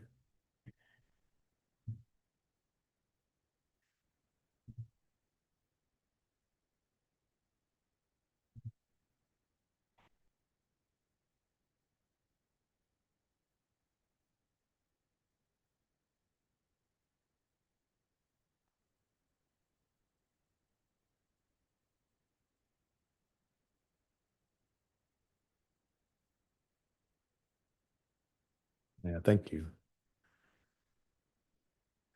So the first one would be kind of agree with the goal and concept of reducing ongoing expenditures and increasing revenues or increasing revenues to allow the city to no longer do that transfer of the 2.3 million. We'd come back in the fall with that report for council consideration. Then the second part, the ad hoc committee would focus on looking at our contractual services with a department by department review of those. A recommendation for review and culling of the CIP items, which would incorporate and reflect what we have prioritized in our master plans. Ways to better use AI across the organization, including engaging the talent of our residents to identify ways to leverage that. Potentially that Crossbeam, that's the firm that would do the pilot for CDD, community development, sorry. And then, as Alex mentioned, regarding Governor Newsom's 50% Anthropic partnership, we try to look at that. And then provide recommendations for approach the performance audit work plan. So that's all within what the ad hoc committee would focus on. They could also come back with one or more recommendations regarding using any freed up funds for potentially an additional discretionary payment towards the PERS liability. Remember that we can do that. That's an option. It should be done thoughtfully. Work on a more consolidated and comprehensive capital project plan, CIP plan that would prioritize items from the various master plans and say, maybe the top 2 items from each one are part of our CIP for the coming year. Better examine the ways to address costs associated with visitor impacts. And then working with the new assistant city manager and the finance director on ways to budget to outcomes with better performance measures. That's what we had down. So if that was amenable to the council, I think these are things that the staff could work with the ad hoc committee on. There's a couple thoughts I have. If you maybe scroll back up just a little bit. First of all, this is kind of a lot to absorb just on a screen here. So this is not a small topic, right? But if we're going to move ahead, I'd say on 2C, I would not be supportive of Crossbeam pilot for CDD. If you want to just say bring back a pilot recommendation for a pilot program at CDD. That makes sense. I'd do that. That's okay. Then further down,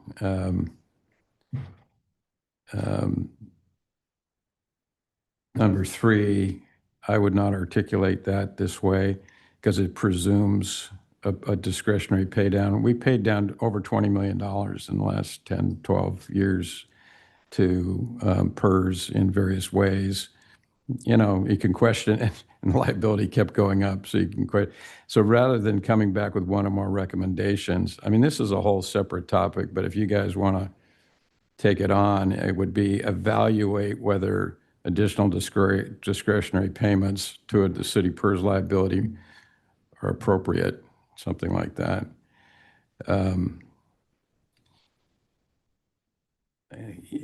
You know,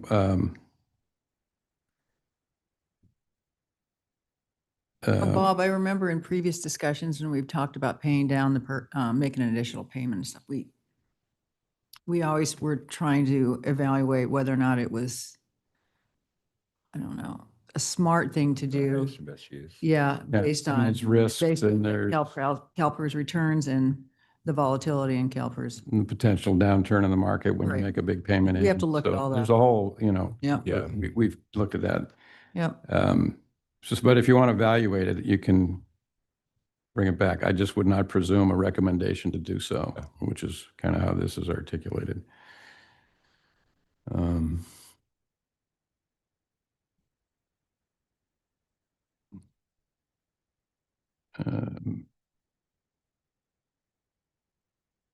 I mean, four is sort of happening anyway, but I guess that can be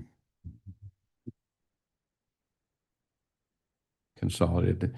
5, you know, that's pretty nebulous. I don't know exactly what you have in mind there. I think we can get rid of 5 because I think it's basically the two big contracts we're looking at is the parking management contract that was on consent, which kind of addresses visitor ways to leverage revenue from visitors, and then the transit contract, which has already been something that we've been working with staff and the vendor on to bring back potentially recommendations related to that. So I think we could eliminate 5 because I think that I think it might be 2 or whatever. Well, it's on earlier. It talks about contracts and if you want to scroll up, Anne-Marie. Keep going. One more. It's 2A. 2A achieves the goals is the same thing as, so it's duplicative. So if you want to eliminate number, I guess that was 5, that would make sense. And then is it the idea that these things will be kind of brought back as they're ready as opposed to just doing them all at once? Okay. Yeah. Because I don't even think it can be done all at once. I mean, I would like to see 2A. I think that's something that, you know, might have substantial results, and then back down to 5, or maybe it was 6. Yeah, that 6. That's going to be a ways out, right?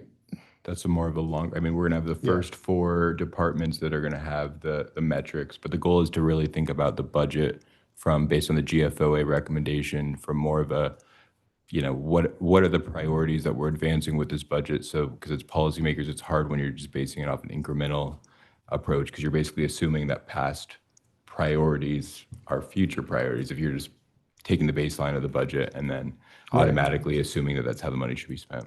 But this is assuming that you're working with the new ACM, right? So that person's going to need to come in, get acclimated. Yeah, and with Michelle's. Yeah, and Michelle, of course. I'm just saying that, but I like it. It's just that, so you'll just bring these back as you get them complete. Well, yeah, for example, on the LAS contract, so there's an app called TripShot, and we're getting the raw data from them, so we can see, like, you know, who's riding, you know, what outcomes are we actually getting out of the service? Are we transporting tourists around on demand? And where are we picking people up? And do we need to have a route there? Can we just abandon that, or can we cut our costs because in a certain area we don't have much ridership? So it's all that kind of stuff. Okay. So did you want to eliminate 5 then, Alex? The one we just did? I think they already did. Just did it. Oh, he did. Sorry. Okay. So, and then I'm going to, sorry, didn't mean to interrupt. Change 3 to evaluate. And then evaluate whether to, yeah. Yeah, and I think the big question there is like, and what we really need to understand is the cash flow for our capital projects, because if you just look at it from the perspective of what our investment rate is as a city compared to the discount rate from CalPERS, you know, all things equal, if we had money that we weren't going to deploy in 5 years, that makes the analysis different than if we have to choose between deferring a project that we would otherwise do this year to next year. So I think it's, as Bob said, it's a complicated question, but if there are ways to better deploy the funds in a way that advances the city's fiscal goals and reduces our unfunded liabilities. I think it's something that we should look at in a really data-driven and best practices oriented way. Could you go back up to 1 for a minute, please?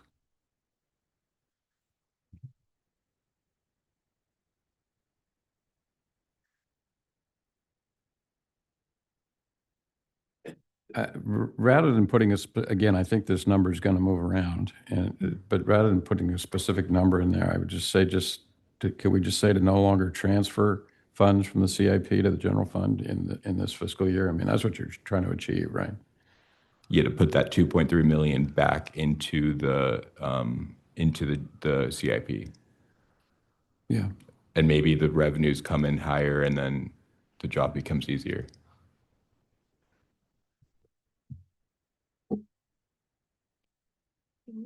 Okay, I see what you're saying. Yeah. That's fine. Can we look at 2B and item 6 and understanding, or I guess it's 5 now, Dave, understanding sort of how those two things fit together. Oh, yeah. So you're asking the committee to focus on a recommendation for review of CIP items, including looking at master plans. At the same time, you're looking at item 4, figuring out an improved way to identify a consolidated capital project priority list from the various master plans. Talk to me about the difference I think there's and similarities. Yeah, I think there might be as well. Because the way that we outlined it in this was organized in a way that was not conducive to the action. So I think the goal here is like we pass all these plans, like our climate action plan, our playground mass. We have all these plans, and the goal should be to figure out how do we actually incorporate these plans into our long-term CIP and Right. And then, because if it's not in there, it's not going to happen. And how do we prioritize How them, do we right? And how do prioritize it? we look at them all holistically? Correct, which requires hard trade-offs from the council, right? Because we can't do everything. Sure. So I would recommend removing 2B and 2B1 and leaving item 4 in there. Good idea.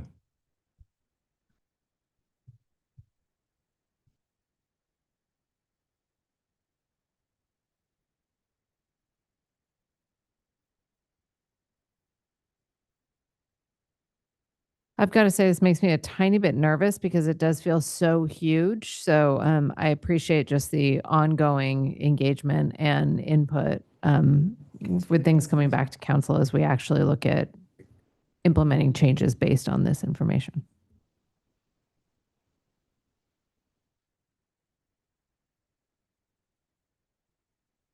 I just note that I share the angst, but I think this is a worthwhile thing to discuss and try to pursue. I agree.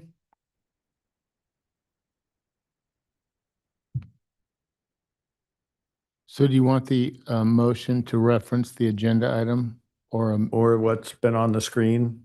If you're comfortable with They're that. reflected in the. Well, I believe it, if you go to the top of the page. This is the edited version now. This consolidates the recommendations that are in here Yeah. and refines them with the council's input.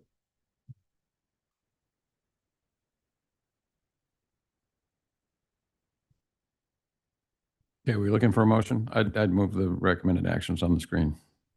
I'll second. A tie. Which one did you do? The scene. All in favor? Aye. Aye. I'll just pick a name. Approved unanimously. Great. Good job, you guys. Thank you. Yeah, thanks for your work on that. Number 16, revenue measure update, recommendation from the ad hoc committee. If I could impose on Anne Marie again to share a screen. And maybe Rob can join from the table. And then I know Adam Probalski is on Zoom if you have questions of Adam. So I'm going to go through a brief presentation about what is the ad hoc committee's recommendation. And the ad hoc committee is Mr. Whalen and Mayor Orgill. So next slide, please. So the recommendation, let me give a little bit more backup. This is a long discussed concept of whether or not to bring a revenue measure before the voters in November of 2026. And after a couple of different surveys and a number of community meetings that you guys have seen, the past couple of meetings, I think one of our first May meeting was one where we discussed this in detail. The recommendation of the ad hoc committee is to not move forward in November of 2026 with a revenue measure, but instead concentrate on some of the internal efficiencies that you folks just spoke about with the previous item, and then education, outreach, and more polling on one measure, and that would be a 1-cent sale transaction and use tax or sales tax for the November of 2028 general municipal election ballot. And then also a CEQA finding, but we'll come back to that. Next slide, please. So again, why are we even looking for a new revenue source? We just talked about this for about half an hour. But the cost pressures that Alex and Sue were mentioning, a lot of our costs are involving public safety. We need to stay competitive to continue to recruit and retain the kind of police officers and firefighters and marine safety officers that are going to protect us all. Costs of responding to up to 6 million visitors a year, and that's from maintenance to day porters to trash removal. We talked about our remaining unfunded pension liability. Insurance and claims costs continue to rise. We have a massive fuel modification program to protect the city, and those costs are not insignificant. And then we've talked about being a 100-year-old city, and we have not all of our infrastructure is 100 years old, but we have a full replacement plan to adjust that.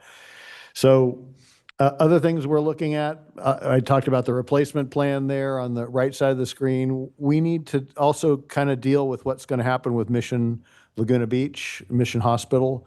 If they continue to, if the laws don't change and they continue to plan an operation that is not an ER by name, we may need to find a new way to transport people to that facility. Another item on your agenda tonight talks about housing, affordable housing. And then I think it's always a goal of the community and the council to acquire open space when it comes available.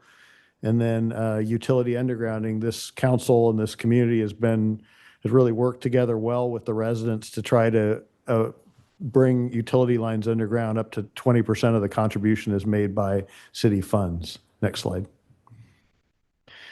So I mentioned that just the longer term timeline, just the most recent timeline started in February, where we had it's actually like January. We confirmed some priorities, including studying a revenue measure. We've done outreach in town halls. I count at least 14 that I've been to. And then we did one poll in mid-May, 400 voters. We did a follow-up poll after council directed us to study the business license tax measure. And I'm going to talk a little bit about some of that poll results. That poll happened most recently, just a couple weeks ago. Next slide, please. There were 3 revenue concepts considered. The transient occupancy tax, that's a 2% increase, would go from 12 to 14%. That would raise about $3 million a year.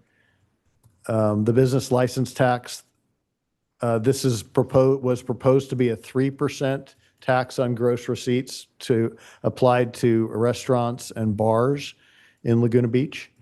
And then the sales tax, which would be 1%. So instead of paying, this would apply to all of us. Instead of paying 7.75%, we pay 8.75%, and that would raise about a little less than $8 million. And remember, all of these require voter approval. The council would have to place it on the ballot by a 4/5 vote, and then it would require majority voter approval. These are considered general taxes, which require majority voter approval. Next slide, please. This is what the polling showed us. On the far left column is the TOT. I put a yellow box in the middle saying what it would raise. But when the polling does a couple things. It asks an initial question, and then it starts to inform the voters both of the pro arguments and the negative arguments. So It's meant to mimic the kinds of conversations that would happen in a campaign by saying, well, did you know that this tax would do this and help fund fire activities or potentially, hurt this sector of the community. So those kind of probing questions are asked in this. So what I've shown you now is what happens when that first question is asked. Actually, it's just the second question, when after the campaign arguments are reiterated by the person talking to you on the phone or interacting with you on your text, it's how many people still support something or oppose something. So the TOT after has 75% informed support with 21% informed opposition. The sales tax was 49% informed support and 45% informed opposition. The business license tax was 38% informed support and 50% informed opposition. And you can see the amount of money that these each raise. Next slide, please. So I'm not going to go into these too long. If you wanted more detail about what the TOT would do and who it would apply to, it would apply to short-term lodgings too. It would modernize the definition of rent that's in our code. It kind of casts a wider net on what is applied to the TOT, or what is calculated with the TOT. Next slide. The business license tax proposal would lift a current cap on the amount of tax that a business has to pay. The cap would be removed for restaurants and bars, and instead of $16.50, it would change to being 3% of gross receipts. And again, that would raise about $8.6 million. Next slide. So this is, and I'm going to focus on this one because this is what the council asked us and was the focus of the late June poll, and what we did was we re-polled and re-argued the business license tax argument a bit. And you could see from May, where it was 41% would generally support it, 48 would not. June, before information, it's 33% support. After information, 38% would support. So this is a modest increase after informed support. Informed opposition also went up a bit too. And I know Rob and Adam would be happy to answer any of your questions about when they see these numbers, what that means to them. Next slide, please. That's again showing the same slide. Go one more time.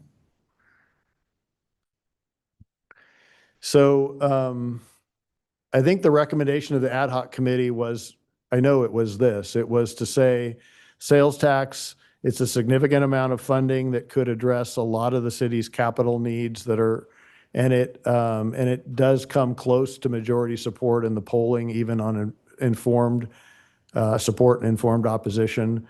This would be placed in the general fund, remain in effect until ended by the voters, and be subject to annual independent audits and public disclosure of expenditures.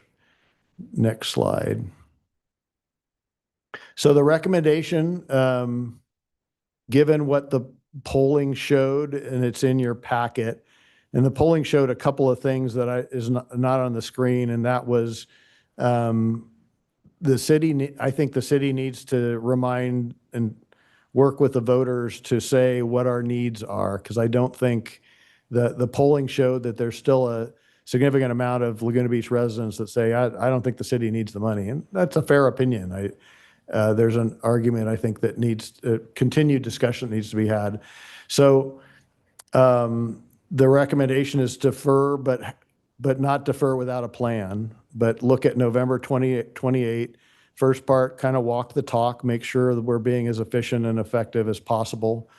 Develop and clearly talk to the community about what the community needs and what a measure might do and its impact in terms of, and you could do that via a spending plan that says, here are the kinds of things that could be potential acquired or rebuilt or repaired by the tax. And that is in the staff report for people. A draft spending plan is in the staff report. We'd continue to message test that and poll ahead of 2028 and then refine the language as it goes along. I think I'm almost done. Next slide. Yeah, this is kind of what the spending plan looks like. It's in much more detail in your packet. So I'm not going to spend a lot of time with it. But again, they're the things that I mentioned before, like rebuilding fire stations, supporting our fuel mod, potentially assigning more funds to open space and parks. Next slide. And again, this is kind of, will show how the funding works. And actually, I'm going to keep, why don't you keep advancing a little bit? We talked, I think the committee, the ad hoc committee talked about having both a before and after oversight committee to help work with the city and the city staff and the council members to make sure that their citizens' questions are answered. And then if this measure passed, that it's stuck to the spending plan. Next slide. So this is a recommended council action, and I reiterated that before. With that, I'll turn that over maybe to Mr. Whalen and Mr. Orgill if you wanted to add any comments. Rob, did you have any comments you'd like to add? No, I think Dave covered it, but I'm happy to answer questions from you all. Okay, great. No, I think it's a great summary. I think we, should hear from the public. I think, question of Rob, Mark and I have had a chance to spend some time talking to Rob. I think we're going to hear some questions, maybe from the audience about the business license tax. And the reaction is, one of my reactions, and I don't know how the rest of the public feels about it, is like $1,650 a year to run a restaurant, right? That's your contribution, from a business license tax is exceedingly low. But can you speak a little bit about the bar and license tax proposal and what the reaction was and what your view is as to the likelihood of passing such a measure? So I think the business license proposal, which again centers on bars and restaurants, it kind of emerged out of, I would say it's maybe a little bit of a novel solution for the unique challenges in Laguna Beach, right? You guys have a high volume of local visitors.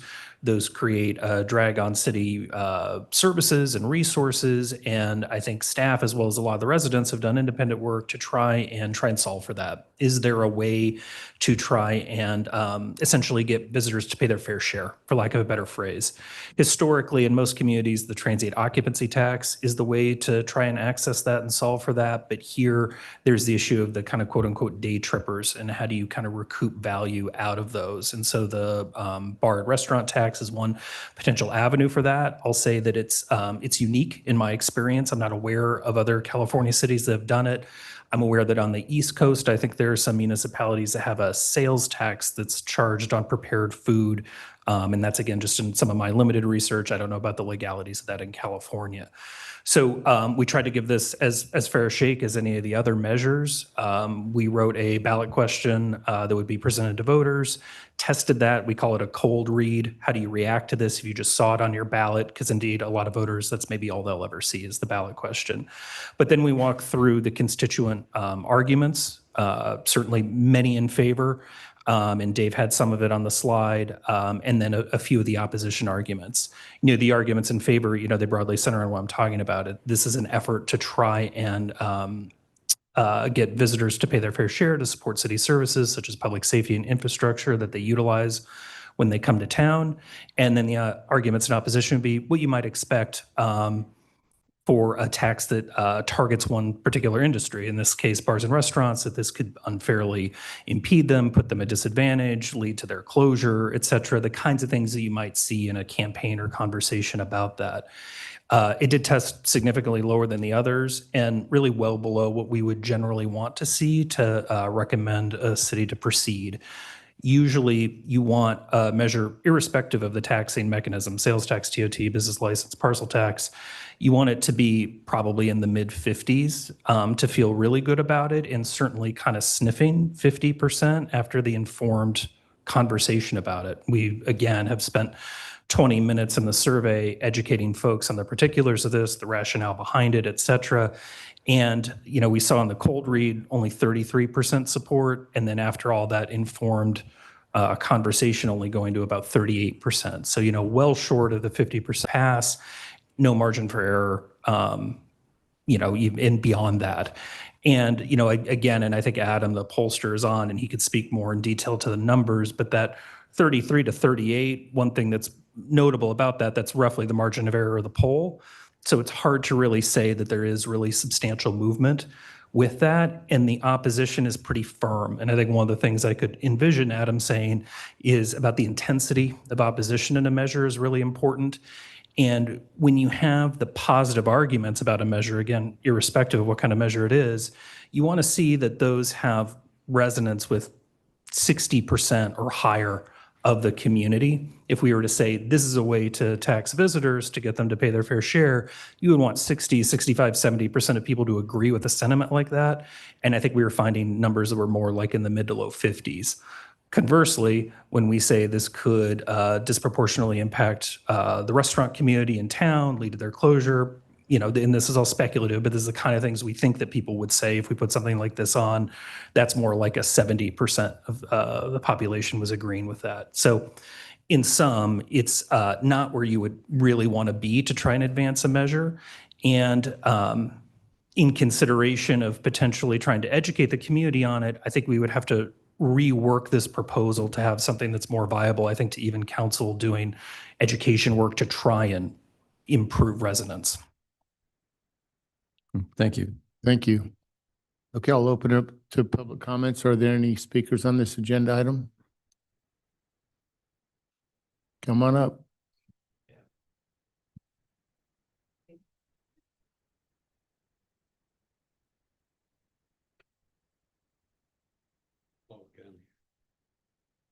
Okay, I'm John Thomas. I do not agree with either staff recommendation 1 or 2 to put nothing on the ballot this year, nor to only educate and test only the sales tax for the next 2 years. I appreciate the city's willingness to continue evaluating the business license tax for bars and restaurants, the measure that I believe has the greatest potential to generate new revenue from non-residents rather than from Laguna Beach residents, which is clearly the expressed preference of residents. I also appreciate the city manager's correction of errors in the staff report and acknowledgement that education does increase support for the business license tax. However, significant concerns remain with the survey. According to the U.S. Census, about 70% of Laguna Beach residents are college educated, yet both survey samples were only about 40% college educated. This mismatch raises legitimate questions about whether the survey accurately reflects Laguna Beach voters. The results themselves also raise concerns. Support for the business license tax varied 8 points between the May and June surveys, as shown, from 33% to 41%, well beyond the stated margin of error. If the May survey was more representative, then the 5-point increase from voter education would place the business license tax close to the level of support for the sales tax, or, as Rob just said, it would be sniffing 50%. The staff report also concludes that the business license tax is more difficult for voters to understand. Yet all 3 options, the sales tax, hotel tax, and business license tax, are gross receipts tax. How is one harder to explain than the others? For these reasons, I ask the council to modify the staff's recommendation rather than focusing only on a future sales tax, continue educating the public and testing all 3 revenue options. The hotel tax currently appears to have the strongest voter support. The previous attempt to pass a sales tax failed, and this one would place much more of the burden on residents. The choice between the $3 million hotel tax and the $7.8 million sales tax is $4.6 million paid mostly by residents, which is not what the residents want. By contrast, the business license tax may have the greatest long-term revenue potential, with most of the cost borne by day trippers. The survey itself clearly demonstrates that education works. Just 7 facts increased support by 5 points. Imagine what a robust public education effort would accomplish, which was mentioned in the staff report. A survey is only a prediction. If the sample is flawed, the prediction may be flawed. The only real test is an election. What would voters select? Let's let the voters decide. If the council is not prepared to let voters decide this year, then at least do not narrow the city's options today. Continue developing and testing all 3 measures, and don't wait for the last minute to do that. Start now. Thank you. To Bob's comment, by the way, just real quickly on the last one, I don't fully expect that we would ever get dollar for dollar, but back to the sustainability item, the last item, the goal would be to have the Sustainability Ad Hoc Committee challenge that the revenue as well as the cost associated with visitors. So that's what I was trying to say. Thank you. Next speaker.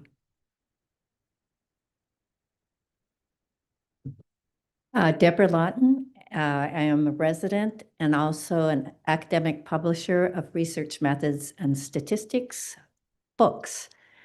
According to, let's see, it was Agenda 15, page 4, item 12, we have 6.3 million visitors, right? But we have two kinds of visitors. 95% were listed as day trippers. And what does a TOT do to stop having day trippers do all the pollution, cause the increase in public safety costs, et cetera? It does no good. It gets rid of the kind of visitors we actually want who bring money into our community. Now let's look at the actual survey results.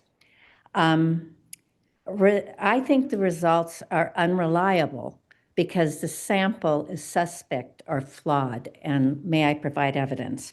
It says on page 29 what the demographics were. 59.7% of the respondents were non-college. However, if you look at the census of 2024 and 5, we have 2% of residents with no degrees, 7% with a high school degree, and 21% with some college. That gives you 30% non-college educated residents. Where in the world did you find 59.7 to respond who are not college educated? So your sample is, something's wrong with the sample. And the other census that we have is that 69.3% have a BA or higher.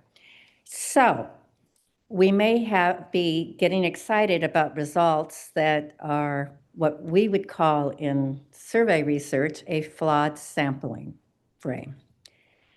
Okay, so now let's go back to what impacts the business, what will have the biggest impact on day trippers to help us get the revenue up for the costs that they could cause on our public safety.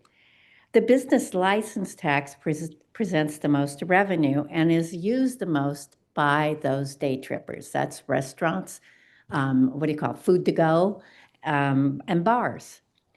A sales tax, on the other hand, hits the retailers.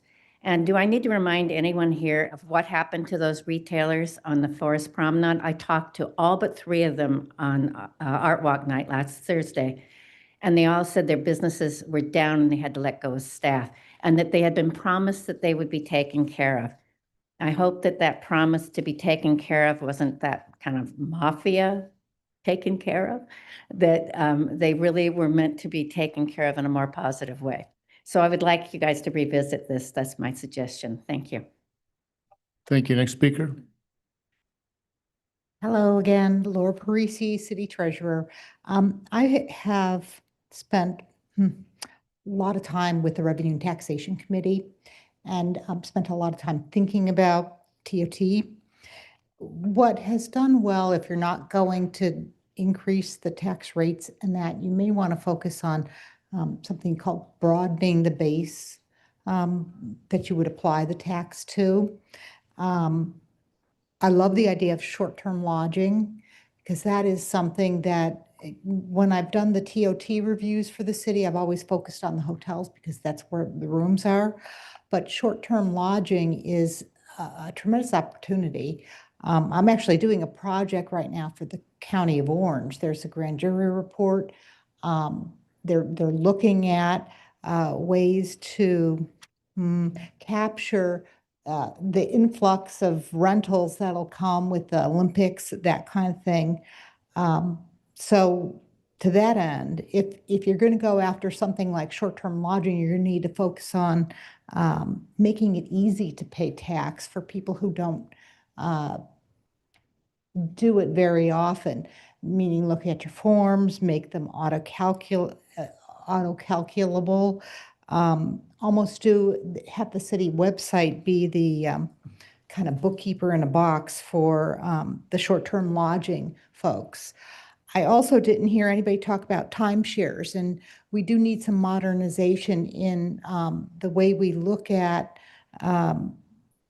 in our laws related to the timeshares. Last time I looked, there's a set rate for each timeshare as opposed to when a timeshare is being rented out at different rates. Perhaps we can adjust our forms, adjust our methods to go after timeshares modernizing the code. And then finally, I had a note here, take a look at the online platforms, which is kind of one-stop shopping. Maybe talk to our peers, talk to the platforms themselves, try and get a better understanding of the way that they're providing data, and make sure that we have the most current kind of agreement with those platforms so that we're maximizing revenues that they do collect. Thank you. Thank you. Next speaker.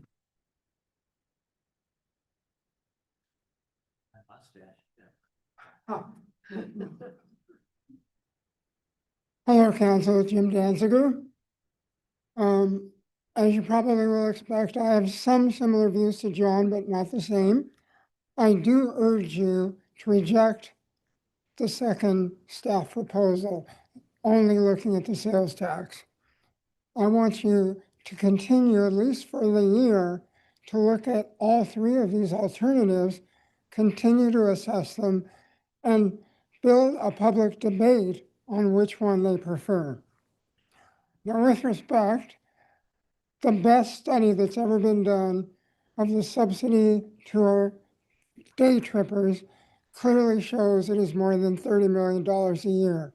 And so, as you know, I believe we need to find the best strategies to generate revenue from the day trippers. Now, about half of a 1% sales tax would actually burden the residents and all of our businesses, including bars and restaurants. Whereas the 3% business license tax would be 74% supported by revenue from visitors, mostly day trippers. Why would you not want to continue to explore that? Now, the Probalski survey, I'm a survey researcher, is flawed in a number of ways, only a few of which we can talk about in 3 minutes. But even some of the things that were just stated, 30% of the total sample, a very bad sample, are definite no's.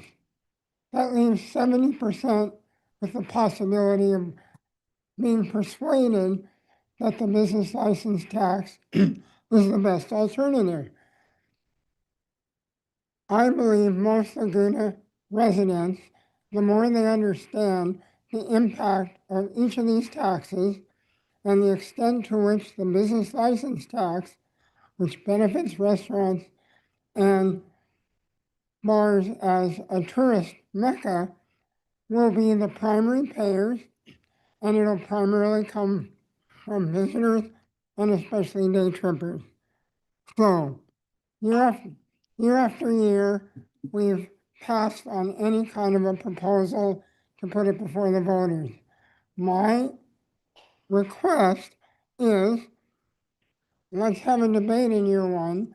Let's carefully consider these three alternatives.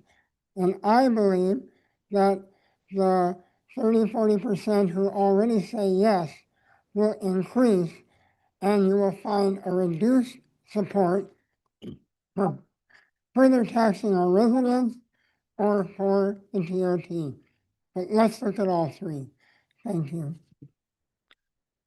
Thank you. Any more comments on this? I'm new to this subject, and so I'm interested now. And I have a technology background, so kind of going backwards, I'm all for the use of AI. Just want to make that statement, along with cost justification for any investment. And a good way to cut costs is not to cut staff, is just make them productive. And as services go up, you need less people. For this particular revenue item, I'm curious a little bit. Can the sales tax be applied to restaurants and bars and not to other things like groceries? Can that be bifurcated in operations? We'll answer some. We can answer that at the end. Yeah, Glenn, thank you. Oh, okay. My comment is, I don't think you're going to raise enough money. I think, we're talking about 2028. The costs are going up across the board. You see it. It's going to get worse, not better. And so input is to perhaps look at larger taxes to cover costs. That's it. Thank you. Next speaker. Hi, Jackie Shafkin. I just wanted to just share there's a city in Virginia, Virginia Beach. It's the largest city in Virginia, 425,000 residents. They have an extra tax just on food. That includes alcohol that's sold. I think it's about 6%. That's over the regular sales tax. I lived there, didn't really seem to, I spent the money. It didn't cause me to leave the town to, not pay the extra tax. So that's an example of a city you might want to look at. I know that the mechanism you can use in California is not quite the same. There's a different, you guys have probably looked at this already, but it's a very large beach town. Thank you. Thank you. Any other speakers on this item? We do have so if there's no one else, Okay. I'll allow this. Go to our online. Go ahead, Anne. You may unmute yourself. Ann Kane. Just a second, Anne, while we turn up the volume in the Thank council you. chamber so we can hear you. Okay, go ahead and try again, Anne. Ann Kane. I just have a question. If the council is able to raise costs to residents to file things like appeals, why can't the council raise Just a second, Anne. Oh, Pardon us as we get through the technical. This is our first caller in how many years? Oh, I'm- Yes, exactly. I'm very excited to be the Right. first. Yeah, hopefully they can help.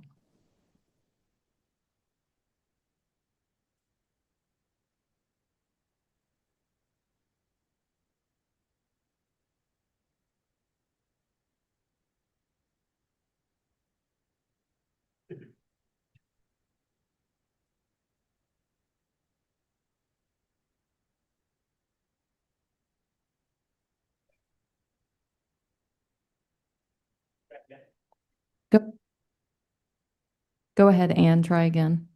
Thank you. There you go. We hear you. Yay. Just a question. I'm wondering why, if the council is able to raise costs to residents for things like filing an appeal, et cetera, why can't the council just raise the cost of business licenses in Laguna Beach without a ballot measure? I'm sure it's some kind of regulation, but I'm just wondering. So thank you.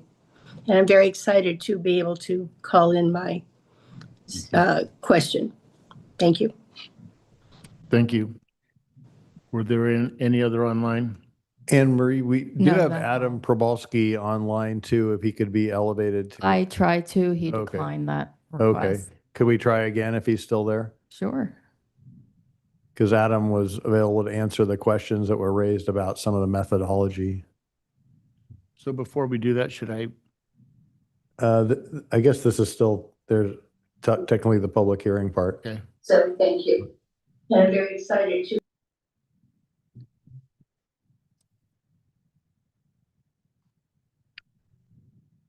Adam? Yes, happy to share some perspective, and I certainly appreciate residents having some perspective on the survey. But just to be clear, On the statistical validity, it is. It's very predictive of outcomes. And specifically, this is not a census survey. And it's understandable why people would want to know what broader Laguna Beach residents think. But for the purposes of understanding what could happen in November, our job is to look at the likely voter. And so it doesn't look anything like census, and it doesn't even look like all voters. It looks like a very unique subset of those voters who would likely to show up in the election. So that's why the numbers may not look like census, because they're not intended to. And I'm happy to share thoughts on other things if there's questions. Did you have any other questions for none? Thanks, Adam. Thank you, Adam. Okay, I will close public comments and bring it back to council. We could answer a couple of questions between Megan and myself. Megan, Ann asked about how we can raise the price of an appeal, but we can't raise the price of a business license tax. Or how the council can, I mean. That's a good question. There are different processes and different laws that apply, and the California Constitution in particular says that for taxes, that those need, as defined by the law, by the Constitution, those need to go to a vote of the people. So that is different than the city's cost recovery for staff time, for things like appeals or applications. Those are just, they're kind of different laws that we're talking about there, but I understand why that's a confusing point. And then the second one that Glenn asked was about, can you bifurcate between, say, something sold at a grocery store that may be food yet to be prepared versus prepared food?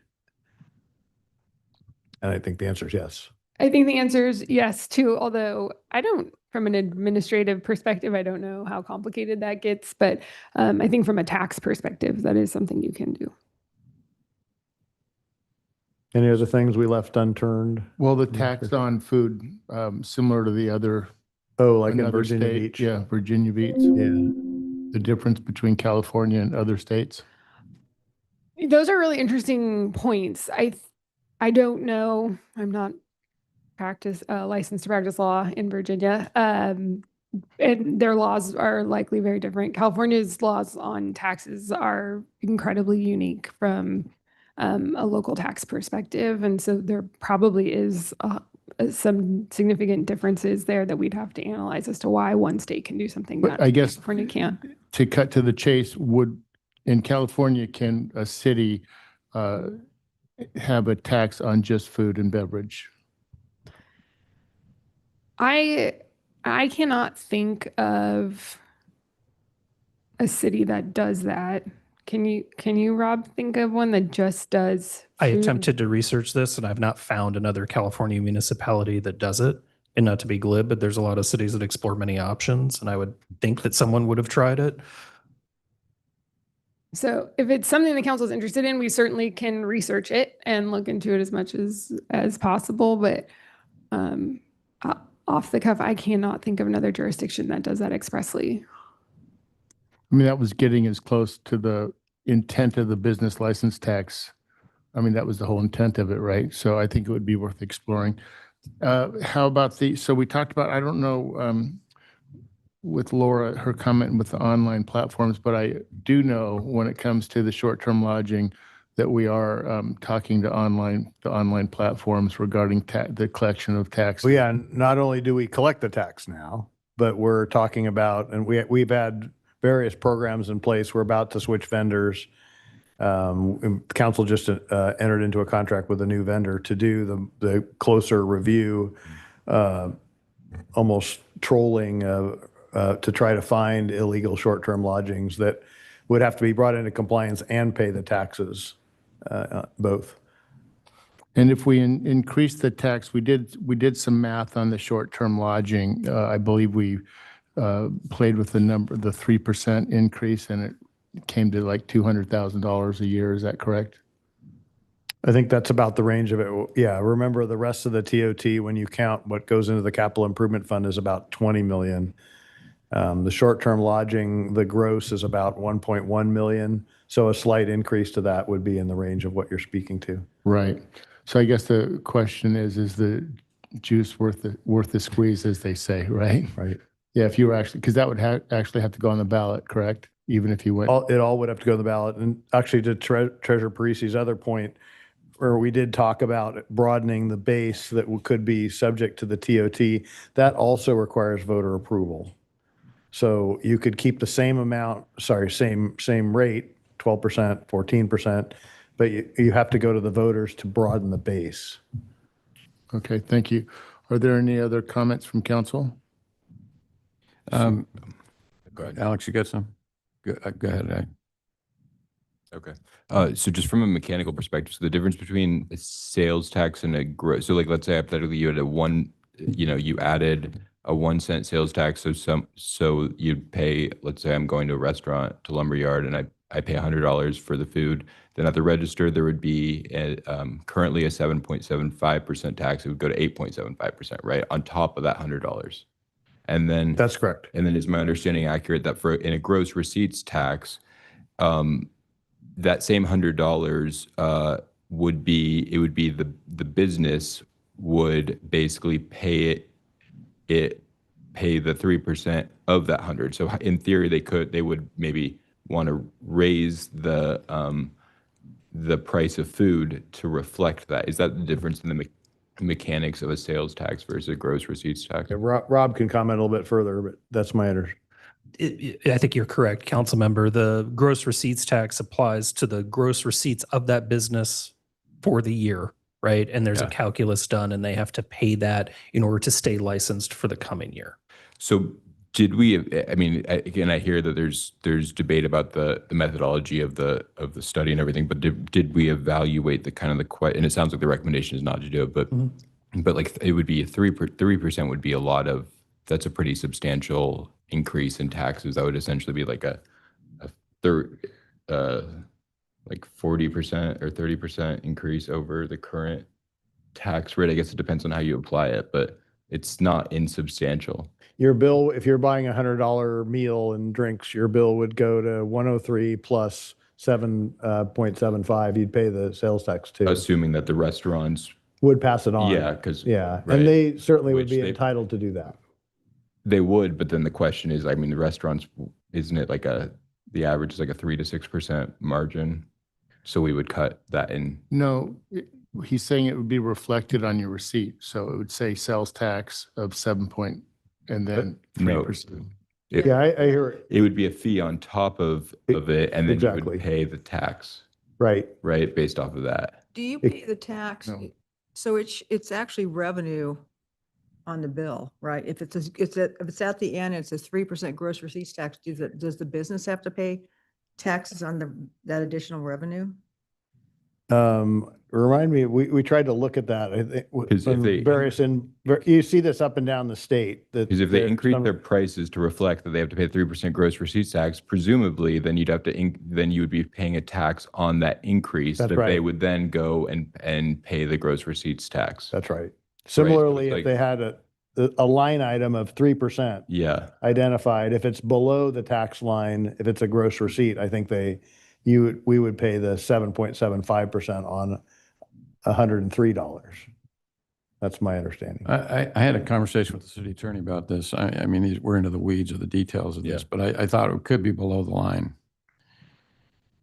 Yeah, we were thinking, so Councilmember Whalen and I talked about, for example, San Francisco has 7% as and it's, they have it separately itemized on the receipt, and it reflects below the sales tax line.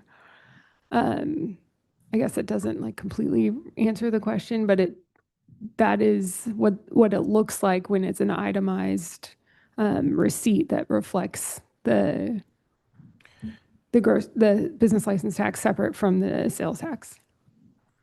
Anyway, the point is it can be collected in a manner by the restaurant, so it has no impact on their margin, on their bottom line, because they can collect it from the customer. And I was just up there a few weeks ago and said, you order your meal, the bill comes, you pay the sales tax, and the 7% tax is on there. You just say it. So to me, well, backing up a little bit, the point of this always is I want to tax the visitor. I don't want to pay a nickel as a resident, right? Well, you can do that through TOT. We're already got the second highest TOT tax in the county. If we raised it another 2%, we'd be, I think, at the highest with Anaheim. The risk is the hotels could repeal the 2% through the tourism district. So really, you'd have to go 4 to protect yourself against no net revenue change. But I think as one of the speakers noted, 5% of the visitors are overnight guests at most. And we already collect over $20 million a year from them. So really and then about 74%, based on the research that we did, about 74% of the people paying bills in restaurants are from outside the city of Laguna Beach. So that's a 74% capture rate. So 100% visitors on TOT, 74% if you were to do the business license tax on bars and restaurants, and like 55% on sales tax is from visitors, 45% from residents. So, it goes down, right, in terms of your capture rate from visitors. I think so we were here 2 years ago. I mean, this is the recommendation that we don't move ahead with anything. It is disappointing to me personally, given all the conversation we've had about the needs and the capital and the 100-year-old infrastructure, none of which very little of which is going to get funded out of our current budget. It's disappointing to me that we're at this point. But here's the difference, I think, because we were here 2 years ago. We said, oh, let's not do it, but let's spend the next 2 years, ramping up and trying to get the community ready to take on, the polling would improve and we'd put one of these to voters. I think what's different here with this recommendation and would be helpful is the deferral with the plan.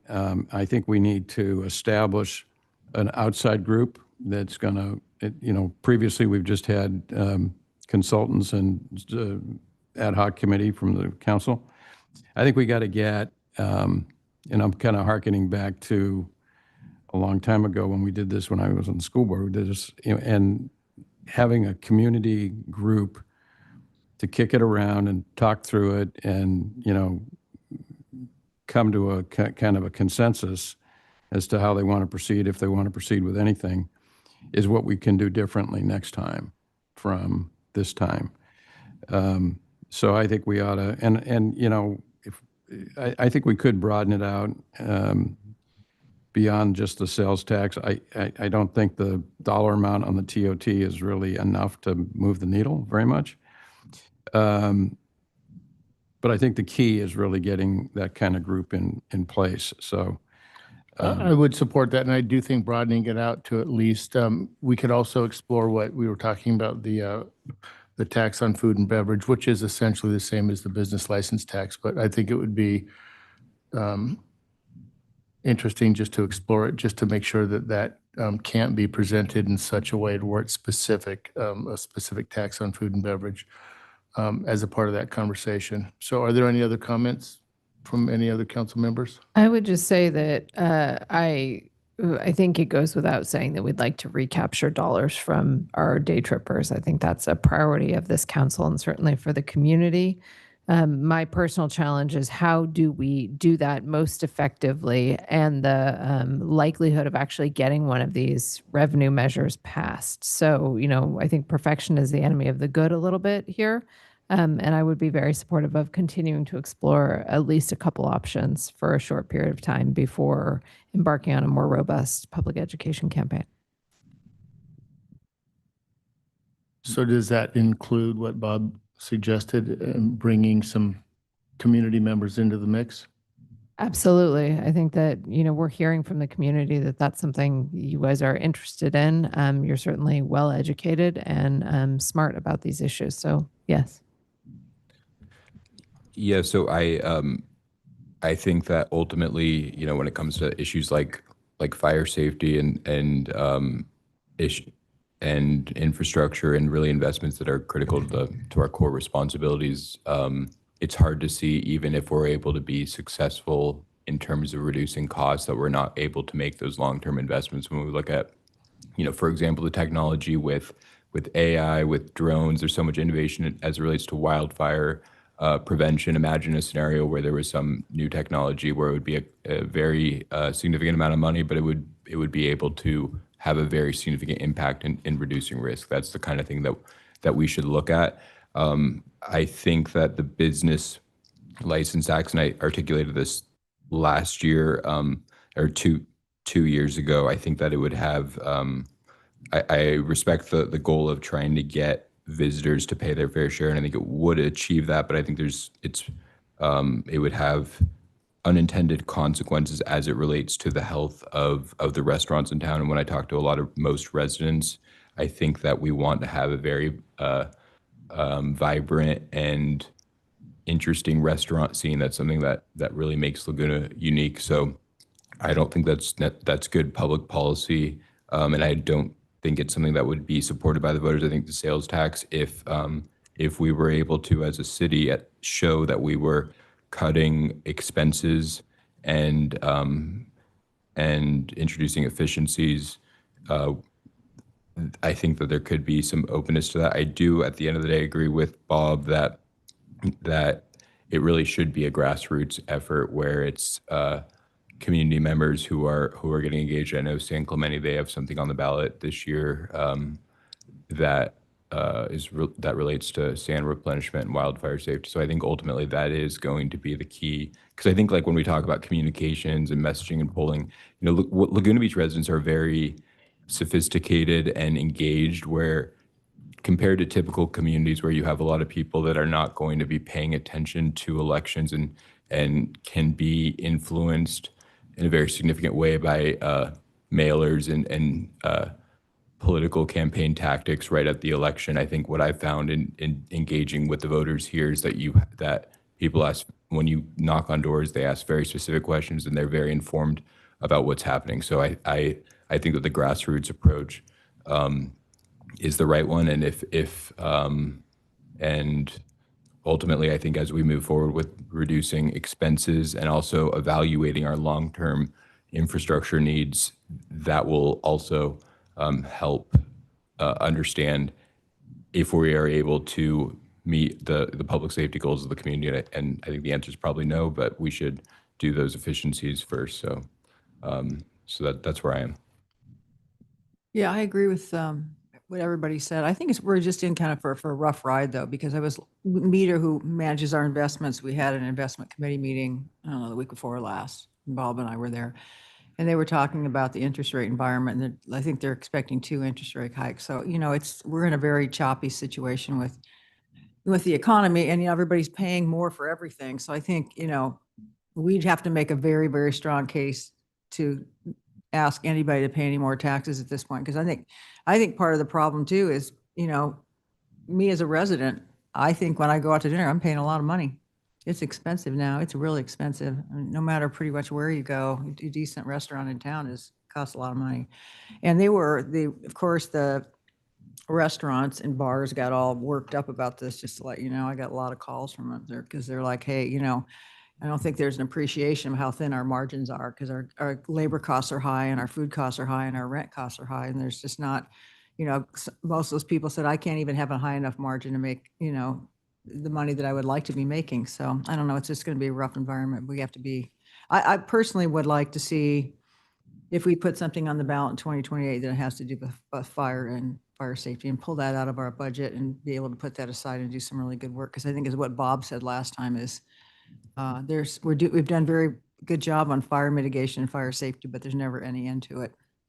I also really want to acknowledge the effort that we're making to trim costs, right? Like, let's make sure we're getting our own house in order as we're considering these revenue measures. I think that's a really good point and really important. Okay, are there any other comments? Bob, do we need to put any detail into this public?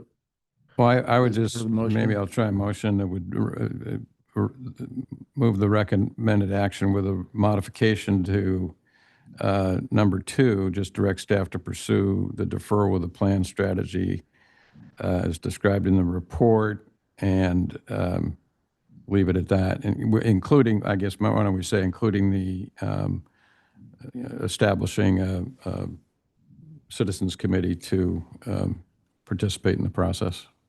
I'll second that. All in favor? Before you go further, so I heard the recommended action talks about one type of revenue measure.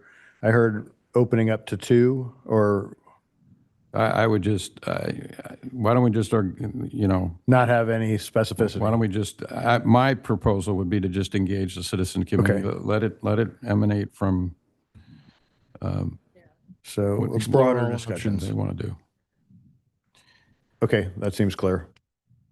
So all in favor? Aye. Aye. Passes unanimously.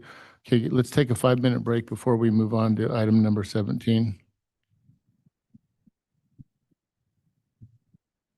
For the record, I'm going to recuse myself from item 17. I live too close to the project. I will also voluntarily recuse myself due to prior commitments about recusing myself due to prior employment at Related.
Okay, this is the public hearing, item number 17, tentative parcel map 20260865 and coastal development permit 20260954 at 340 St. Anne's Drive.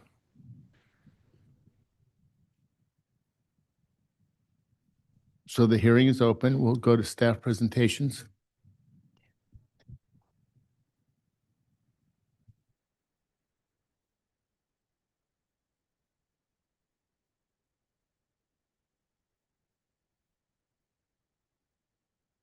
Good evening, Mayor and member of the council. Item 17 is a tentative parcel map and coastal development permit for a project located at 340 St. Anne's Drive.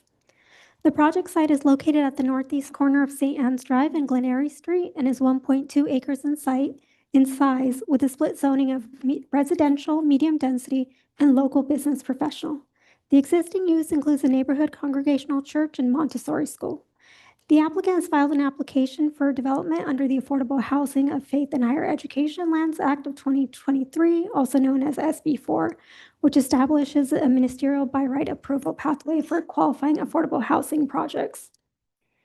At the June 3rd Planning Commission hearing, the Planning Commission approved the ministerial design review for demolition of the existing parsonage building and existing surface parking lot and construction of a 3-story, 30,690 square foot multifamily residential building with 28 affordable housing rental units and 1 manager's unit, and a 41 stall parking garage for the housing development project. Design review for the site improvements and a coastal development permit for the non-exempt development were also approved at the June 3rd hearing. The Planning Commission approved the requested concession for the proposed local business professional parcel to exceed the allowable lot size of 10,000 square feet. Notably, the existing LBP parcel exceeds the maximum allowable lot size currently, and the resulting parcel will improve the existing non-conforming condition. Additionally, the Planning Commission voted 4-0 to recommend that the City Council approve the tentative parcel map and coastal development permit as required for the construction of the affordable housing development. The project before you this evening consists of the tentative parcel map and coastal development permit to merge 4 lots into 2 parcels in order to eliminate the existing fragmented condition and create 2 legal parcels, one for the religious institution use and the second for the previously approved housing development project. In doing so, the proposed parcel map improves conformity with lot area, lot width, and lot depth requirements of the R2 and LBP zones and allows for the parcels to function as 2 distinct building sites. Staff finds that the required findings for the parcel map can be made and that the parcel map is compliant with California Subdivision Map Act, the city's general plan, local coastal program, municipal code, and is exempt from any additional CEQA analysis. We would like to add one additional condition of approval into the resolution before you this evening. The property owner and all successors, heirs, and assigns shall comply with the city's affordable housing policies, procedures, and/or program, if any, as adopted by resolution or other action of the City Council, which from time to time can be amended. Prior to the issuance of any building permit or grading permit, whichever occurs first, applicant shall submit an affordable housing plan, which shall at a minimum address a marketing plan, lottery procedures, and all such other requirements as are included in the city's affordable housing policies, procedures, and/or program. Staff recommends that the City Council adopt the resolution with the additional condition read into the record this evening, approving the tentative parcel map 2026-0865 and coastal development permit 2026-0954 to merge 4 parcels located at 340 St. Anne's Drive into 2 parcels in the local business, professional, and residential medium density zones, and finding that no further environmental review is required under state CEQA guidelines 15162, or alternatively that the housing development is not a project or exempt under government code sections 65913.16C and B12B and 65913.16L7 respectively. As of this afternoon, we have received 85 letters of support for the project. 2 letters have cited concerns with funding for the project, which will be discussed at a future city council hearing and is not part of tonight's discussion. That ends my presentation. I'm available for any questions, as is the applicant. Thank you. Are there any questions of staff from council? Could I just ask, what's the rationale for the recommended additional language? Thanks for that question, council member. This is the first affordable housing project that we've seen get entitled in over a decade at this point. City staff also now has a housing specialist as part of our planning division team.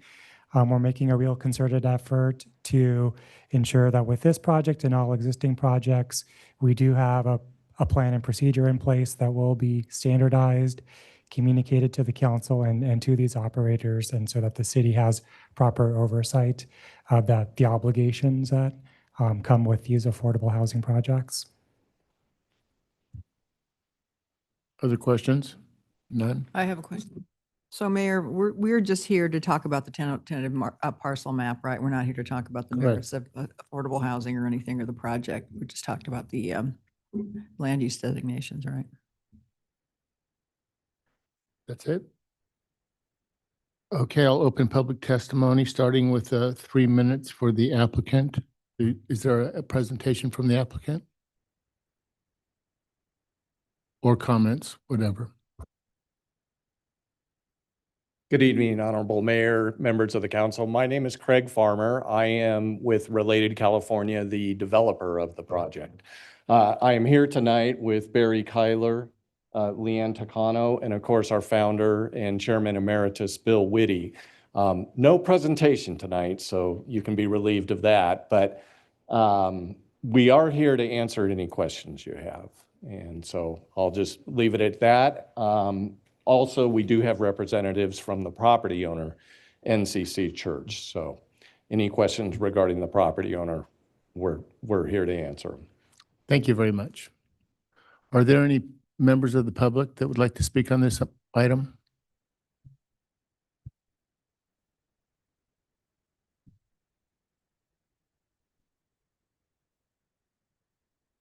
Hi, my name is Danny Palomino, and I live at 370 St. Anne's.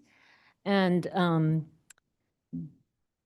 this was a really interesting meeting as a whole tonight because it kind of consolidated a lot of problems the city has in terms of infrastructure and budget.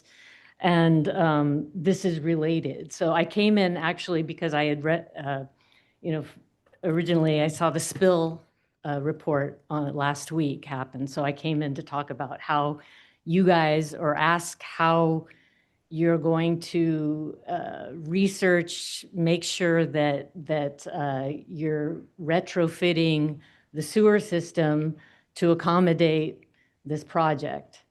Because as I dug and did some research, it said that 2.7 million gallons of raw sewage has spilled on Laguna's beaches since 2007. And that wasn't counting last week. And then in 2019, it was 1 million gallons. 2023, it was 95,000 gallons. In 1996, there were 6 beach closures with 11,000 gallons. And so, we're adding all this housing with this aging infrastructure. And I just want to see what plans we have that are specific to that area where the construction is going to be and how that's going to affect the sewage system, and that make sure that we're planning for that. In addition, I would also like to just make a comment about, because I don't know if all the public is aware that when, these affordable housing developments are passing through SB4, the nonprofits, they don't have to pay property taxes. So this is one thing you guys were talking about, property taxes and how we rely on that, and how we're seeing that we're going to be having some challenges in the near future with funding. And so, if affordable housing goes in, and I'm all for affordable housing, but it really should be affordable housing that can be purchased. And I don't know how we do that, but that's, we need to think of the funding. So, thank you. Thank you. Other speakers on this agenda item? None? Okay, I'll come back to council. And does council have any other questions before I close public testimony? I don't. Any questions of staff? We might want to answer the sewer capacity question. I think there was some discussion of that in the staff report. Yes, the applicant submitted a sanitary sewer analysis that was reviewed by a third-party consultant, and there would be no impact to our existing sewer infrastructure in it. We have existing capacity to accommodate the additional flows that would result from this project. Great, thank you. Any other questions? Okay, I will close public testimony and bring it back to council for deliberations. So do we have any comments and deliberations amongst council? To me, this is, just the logical next step. It's what we need to do in order to move this project forward. I don't have any questions or comments beyond that. Yeah, I agree. I think the staff report did a great job of laying out, this is a fairly ministerial action on our part at this point. So clearly the requirements of the Subdivision Map Act have been met and the mandatory denial findings have been addressed. And none of them are applicable there. And then the findings on the CDP, I think, are well laid out. All 8 of those findings can be made based on the information we have in the staff report. So I'd be prepared to move the recommended action. I'll second. All in favor? Aye. Aye. Aye. Passes unanimously. I did want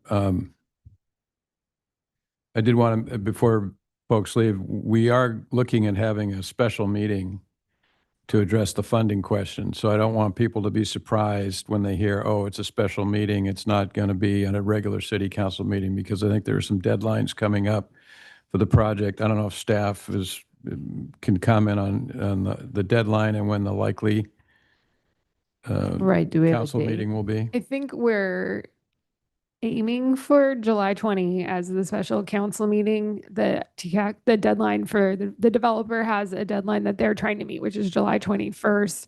And so just because of council availability and that deadline, that was kind of the only date we're currently finding. So likely to be July 20, but we will have hopefully a firm date, and we'll push that out to make it available to people as soon as we can. And the developer's deadline is having to do with their ability to retain funding?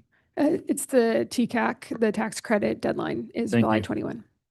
Which would push to April of next year, right? If you don't meet the deadline? If the deadline were missed. Yeah, that would push us definitely to next year. Earliest time would be April of next year. But I would also like to say that our application that is due on the 21st is contingent upon what happens at that special meeting.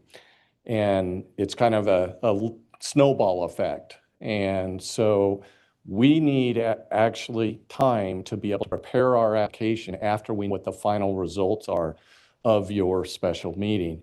If anything changes, if a dollar amount changes in the proposed funding, that creates a problem, because our lenders and investors also have to take that into consideration. And we may not have the time to make that application if the special meeting is on one day before, on the 20th. So it would be helpful if we could have that meeting prior to the 20th. An availability problem with the council, so we can't do it. So I just wanted to throw that out there. Thank you.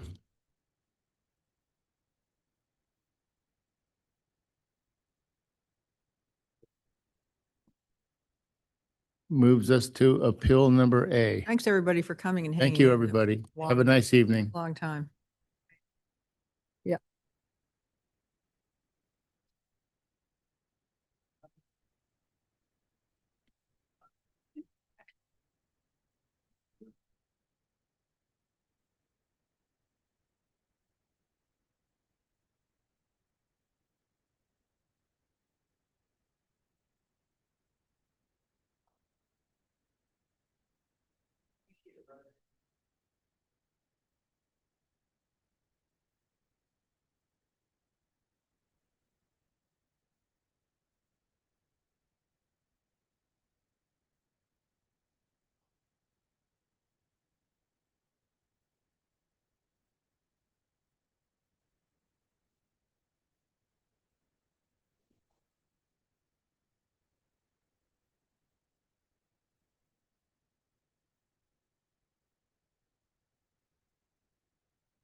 Okay, I'll open the public hearing. Appeal of approval, DR 2026-0278, CDP 2026-0279, and variance 2026-0280 at 855 La Vista Drive. We'll start with our staff presentation.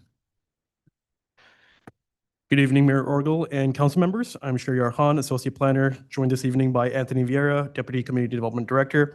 The item before you is the appeal of decision of design review, board's approval of design review, coastal development permit, and variance applications for a new detached accessory dwelling unit at 855 La Vista Drive. To orient the council, I will begin with a brief project background, then summarize the appellant's 7 contentions alongside staff's responses. We'll then turn to the council's options, the CEQA determination, and staff's recommendation. I'm also pleased to review the applicable standards of review should the council wish. The site is an R1 zone property, improved with an existing residence. A mapped watercourse traverses the property. Importantly, however, that watercourse has been substantially modified and its flows are now carried through a city-owned subterranean storm drain constructed in 1999 with a protective easement. As shown, the property slopes toward the west, fronting La Vista Drive at the upper level and Virginia Park Drive at the lower level. As the council will see, this condition is central to several of the contentions this evening. Turning to the project itself, it consists of 927 square feet of detached, my apologies. It consists of a 927 square foot detached ADU with 136 square foot elevated deck, attached non-habitable storage, retaining walls exceeding 5 feet in exposed height, grading, and an air conditioning unit. The applications are tied to specific elements: design review for the deck, the walls, and the grading, coastal development permit for the ADU and the deck, and a variance to allow limited encroachment into the 25-foot setback of the modified watercourse. This is the proposed site plan. It depicts the accessory dwelling unit and deck, the new retaining walls, 25-foot watercourse setback, the alignment of the city storm drains across the property, and the required fire access path around the structure. As illustrated, the setback encroachment subject to the variance is limited in extent. By way of background, on March 26th, following a duly noticed public hearing, the Design Review Board approved the project by a vote of 3-0 with 2 abstentions and found it categorically exempt from CEQA. On April 8th, Robin Williams of 690 Virginia Park Drive filed an appeal. The matter was noticed for May 26th and continued to June 23rd, and then continued again to this evening, July 7th. The appellant raises 7 contentions, as shown here and detailed in the staff report. For each, the slide sets out the appellant's subcontentions alongside staff's response. We'll walk you through the key points of each. The first contention is that the watercourse variance was approved without substantial evidence. Staff disagrees. The appellant points to the board's own deliberation, including Chair Gibbs' comment that he came close to saying no. But careful deliberation is how the discretionary process is meant to work, and all 6 required findings are supported in the record. On the call for a new hydrology study, the feature at issue is not a natural watercourse, but a city-owned storm drain built in 1999 that has performed without failure for roughly 25 years. Because the city designed and maintains a system, Public Works reasonably found no new study was warranted.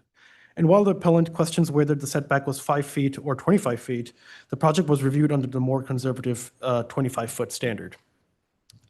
Second contention is that the categorical exemption was improper due to unusual circumstances. Staff disagrees. That exception requires both an unusual circumstance and a reasonable possibility of a significant effect, and neither is present here. The landslide the appellant cites originated on a property about 200 feet away, outside of the mapped hazard area. And the mud and debris described by the neighbors is a pre-existing condition the project is expected to improve. The grading and wall heights are ordinary for hillside projects routinely found exempt in the city, and the mapped watercourse is a city storm drain, not a natural resource. None of the statutory exceptions apply. In response to the third contention. The third contention is that the approval relied on later fixes and informal assurances. Staff disagrees. Each item the appellant raises is addressed through an enforceable condition. Construction staging plan, a drainage plan by a licensed civil engineer, and a grading plan with geotechnical monitoring. Design review is a preliminary approval. The detail engineering is properly prepared by licensed professionals and reviewed at the building and grading permit stage. The Sunstorm case that the appellant cites concerns deferral of environmental analysis under CEQA, not the ordinary sequencing of construction documents. And the board's direction on the drain was not a mere suggestion. It is captured in the staging condition and forwarded to the building official. The fourth contention is that the access and construction impact findings did not match the record. Staff disagrees. Permanent access remains the existing La Vista driveway, which has served the property since 1934. No vehicular driveway is proposed from Virginia Park Drive. On construction, the applicant committed on the record to keep all parking, staging, and materials on property. And conditions require a pre-construction meeting, which limits construction and hauling hours, and requires a staging plan. Constrained hillside sites are routine in Laguna Beach and managed through this process. And while the appellant is concerned about disruption, there is no entitlement to be free from the temporary effects of lawful construction. The question is whether those impacts can be managed, and the record shows that they can. The fifth contention is that the findings did not address the project's full downhill mass, visibility, and hazard. Staff disagrees. As a threshold matter, the ADU itself is exempt from design review. What was before the board was the deck, the walls over 5 feet, and the grading, and the appeal does not identify how those elements fail any criterion. The attached storage has 5-foot ceilings, is non-habitable, and cannot be converted without review. And the structure meets the 16-foot height limit and steps with the natural grade. The standard is visual compatibility, not invisibility. And the 4 nearest homes on Virginia Park are all 2-story structures. The coastal permit findings address geological flood and fire hazards with engineered drainage and geotechnical review required before construction. The sixth contention is that the project was approved without the complete staking record required by code. Staff disagrees. Staking is required for the elements that trigger design review. Because the ADU is exempt, staking was required for the deck, which was staked and certified 24 days before the hearing, satisfying the 21-day requirement. In any event, the board's assessment did not depend on staking alone. All 5 members made independent site visits and had plans, sections, elevations, and 3D renderings before them. No one raised a staking concern at the public hearing, and the appellant identifies no specific deficiency or prejudice. Finally, the 7th contention is that the variance was approved without all mandatory watercourse conditions. On this point, staff acknowledges the omission. These conditions are mandatory and staff recommends adding them. This is a drafting matter, not grounds for reversal or remand. The board made all required findings, and because the feature is a fully piped city infrastructure with no known native riparian vegetation, the condition's practical effect is limited. The council may add them as a more restrictive condition without findings of error. Since the posting of tonight's agenda, staff has received additional public correspondence, including a 70-page submittal from the appellant received yesterday, and further comment from another resident received this afternoon. With respect to the appellant submittal, the contentions remain the same 7 grounds already before the council. Because much of the appeal centers on the watercourse, staff would like to take a moment to address the hydrology directly, so the council has a clear and complete picture before it deliberates. The watercourse setback mapped on the site traces a drainage feature that has existed on this property prior to development. That original watercourse is still evidenced today by the topographic depression visible on the site. Over the following decades, as the surrounding hillside was subdivided and streets and homes were constructed, the topographic and hydrologic conditions in this area were substantially altered. What is mapped today as a watercourse setback reflects that historical feature. And you can imagine that before drainage infrastructure was installed in the Mystic Hills neighborhood above, much of the flow that is diverted before reaching the site today would have traversed the subject property, causing the erosion that creates the ravine on the site. The drainage planning for this area dates back to the 1960s era drainage study and was comprehensively updated in the city's 1982 master plan of drainage. Under that master plan, a storm drain pipe was designed and in this case constructed beneath and adjacent to the subject property as part of the Virginia Park Drive storm drain improvements. The drainage feature is a city-owned storm drain in place by 1999 and that the ADU does not interfere with. To orient the council, Skyline Drive sits at a higher elevation to the north of the property and is curbed. The mapped watercourse actually starts underneath the developed footprint of the residence at 1103 Skyline Drive, as shown on the image to the left. Today, there is a network of improved streets with curbs above the site that direct the course of water downhill within those streets into receiving storm drain inlets, of which there are several along Skyline Drive, Vista Lane, Mystic Way, and Mystic Lane. In larger storm events that exceed the capacity of the storm drain pipe underneath the subject property, the curb street above the site would allow surface runoff to continue downhill within the street itself until diverted into a storm drain. The site is not located in a FEMA-designated special flood hazard area, meaning it is not within an area identified as having a 1% or greater annual chance of flooding. This is a developed hillside neighborhood where some amount of downhill surface runoff is a common existing condition. Homes below and directly abutting undeveloped hillside will generally receive some amount of rainfall that lands off the property. This is a condition staff encounters quite frequently and is managed by constructing on-site drainage features as part of new development. This is standard practice. The point where the subject property meets Virginia Park Drive represents the low point of the site. Given the site's existing topography, runoff naturally converges toward that low point, regardless of any structure placed elsewhere on the property. The proposed AD is not expected to obstruct this pattern in the event of a 100-year storm. Overflow generated on the site will continue to gravitate towards that same low point and proceed down Virginia Park Drive, following the path the site's existing topographic conditions already establish. Finally, staff wants to be clear that this is not the end of the review process. As is always the case, design plans are followed by construction level drawings once entitlements are granted. A site-specific drainage plan will be required and reviewed at the building permit stage to ensure the project does not adversely affect neighboring properties. That plan will detail exactly how the site's drainage will comply with low impact development LID standards per the Public Works LID development requirements, and will also be required to comply with stormwater best management practices, otherwise known as BMPs. The drainage plan will be reviewed and must be approved by the Public Works Water Quality Division and Building and Safety Division before any building or grading permit is issued. In summary, this is not a FEMA designated special flood hazard area. The presence of a mapped modified watercourse does not equate to flood risk. The mapped feature reflects a historical drainage condition that has since been altered by surrounding development and city infrastructure. The site's existing topography, not the ADU, determines where runoff flows, and it will continue to gravitate towards the same low point at Virginia Park Drive.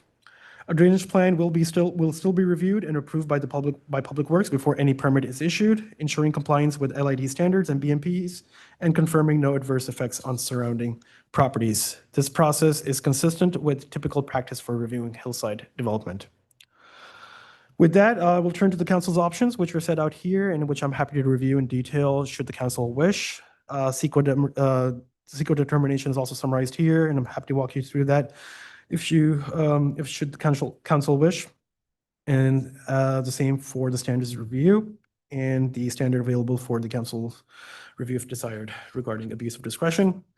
And finally, here is the recommended action, and this concludes staff's report, and we are available for questions. Thank you. Thank you. Before we ask questions of staff, I'd like to ask council if there's any ex parte communications that need to be disclosed.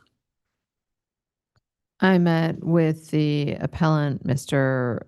Williams, and a number of the neighbors. I did as well. I was in that same meeting with Sue. Yeah, I met with Mr. Williams and Lucy. I didn't get her last name, but she's in my audience here tonight. As I did as well with many of the neighbors. So, okay, are there any questions of staff from council? No questions? Okay, we will open the public hearing, and it's open. We'll open public testimony, allowing 5 minutes for the appellant. I have a handout that Anne Marie's going to pass around. All right, so my clock is on. Good evening, Mr. Mayor and council members. My name is Robin Williams, no relation to the actor. I just happen to share the same name. 690 Virginia Park Drive, and I'm the appellant on this matter. Before I get started, I just wanted to thank all of you for taking time out of your busy schedules to visit the site with us and to hear from us about our concerns on the project. Regardless of your decision tonight, that care you showed to us about this project really meant a lot to us, so thank you for that. Why we are here tonight is not to stop the applicant from building his ADU. None of us are against that, and that's not what we are asking you to do tonight. Instead, what we are asking, and what my appeal is about, are the defects and safety issues associated with this project that affect our neighborhood. And we are asking you to cure those defects through remand. Now, I'm aware of the state ADU protections, but these defects that I'm presenting to you tonight are not affected by those protections. So the handout you have in front of you is my appeal boiled down to just 5 questions. And if just one of those questions cannot be answered on this record, you have to remand. And you have to remand because you cannot approve this project without first curing that defect. And remand is the only option that will allow you to do that, and I'll explain why. First question has to do with ground 1, which is regarding the watercourse. Does the record contain the evidence the code requires to prove the watercourse will not be impaired from this project's encroachment? My answer is no. The staff report makes the claim that because there is a drain and a pipe in front of the ADU, the surface no longer conveys significant flows. However, through my public records request, I found that the city's drainage studies rate the pipe for only 10-year flood scenarios, and anything beyond that, the watercourse is meant to be used to carry water flow down the street. So encroachment will have an impact, and we are all left guessing what that impact will be because there is no study in the record to tell us. The second question is on ground 2. Does the record contain the evidence to legally support the CEQA categorical exemption? My answer is no. The proposed resolution the staff report is asking you to adopt tonight makes the finding that the property has no geological constraints, including earthquake faults or landslide areas, when that same staff report contains an overlay depicting multiple landslide areas on the property, and that the applicant's property just endured a landslide his own family calls catastrophic. The staff report goes on to claim that there are no unusual circumstances because this is a routine project. But a routine project does not require a variance to significantly encroach into a watercourse. Case law prevents casual reliance on a CEQA categorical exemption, and this project is seeking to do just that. The third question is on ground 3. Does the record contain present evidence to support the findings that the project will not cause hazards to the site? My answer is no. The project makes findings that the project will, in the present tense, not increase flooding, erosion, or instability, but then goes on to say that those findings will be confirmed during later building permit review and other deferred analysis. The city cannot make findings in the present tense and then yet at the same time defer analysis after approving the project to supply the evidence to support the findings they relied on for the approval. Fourth question is on ground 4. Does the record contain evidence that the ADU's access and construction staging can be handled without relying on unapproved Virginia Park Drive access? My answer is no. The project uses 700 Virginia Park Drive to provide construction staging for 855 La Vista, but the city's resolution 15.025 states Virginia Park Drive is reserved only for 700 Virginia Park Drive and not 855 La Vista. Any intent to use access to 700 Virginia Park Drive for 855 La Vista is misleading and goes against this city council resolution. I'm about to run out of time, so question 5 is on your handout. I ask you to please reference it there. I have no further remarks, so I'll pass it to my neighbors to express their comments, and I thank you very much again for meeting with all of us. Thank you. Speakers in support of the appeal?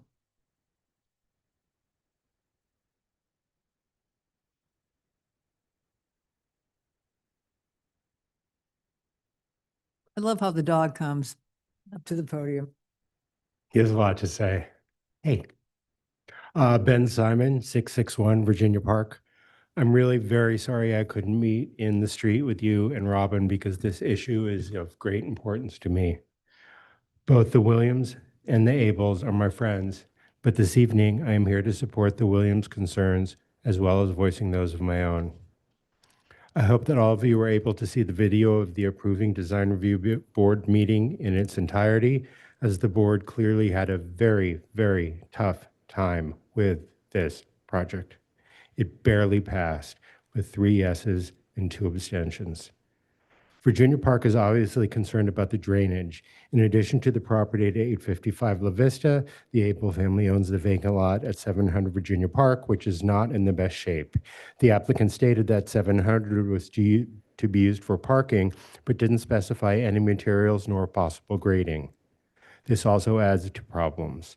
The recent failures on 855 La Vista and the mud flow that followed onto Virginia Park Drive showed us that the current intake grate is woefully insufficient and that the water course, although altered, is indeed active.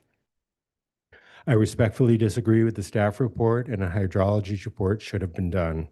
During the winter storms like the ones that are expected this year, the proposed side wall facing the Williams will act similarly to a seawall and push water over to the Abel's vacant lot at 700 Virginia Park, again adding more water, mud, rocks, weight adjacent to 855 La Vista where they had the recent landslides.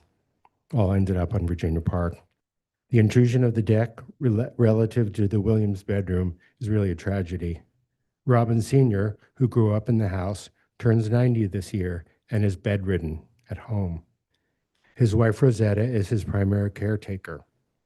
Robert Jr., who I observed growing up and is doing great, is doing whatever he can to protect his family's 1940s storybook cottage of 3 generations.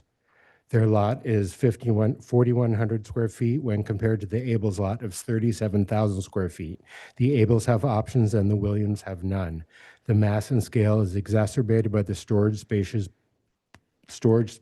both atop and below the main living area. Please require an updated hydrology report, definitely full staking to see this proposal in a more accurate light, and send it back to design review for refinement. This is a highly unusual case which passed by a hair.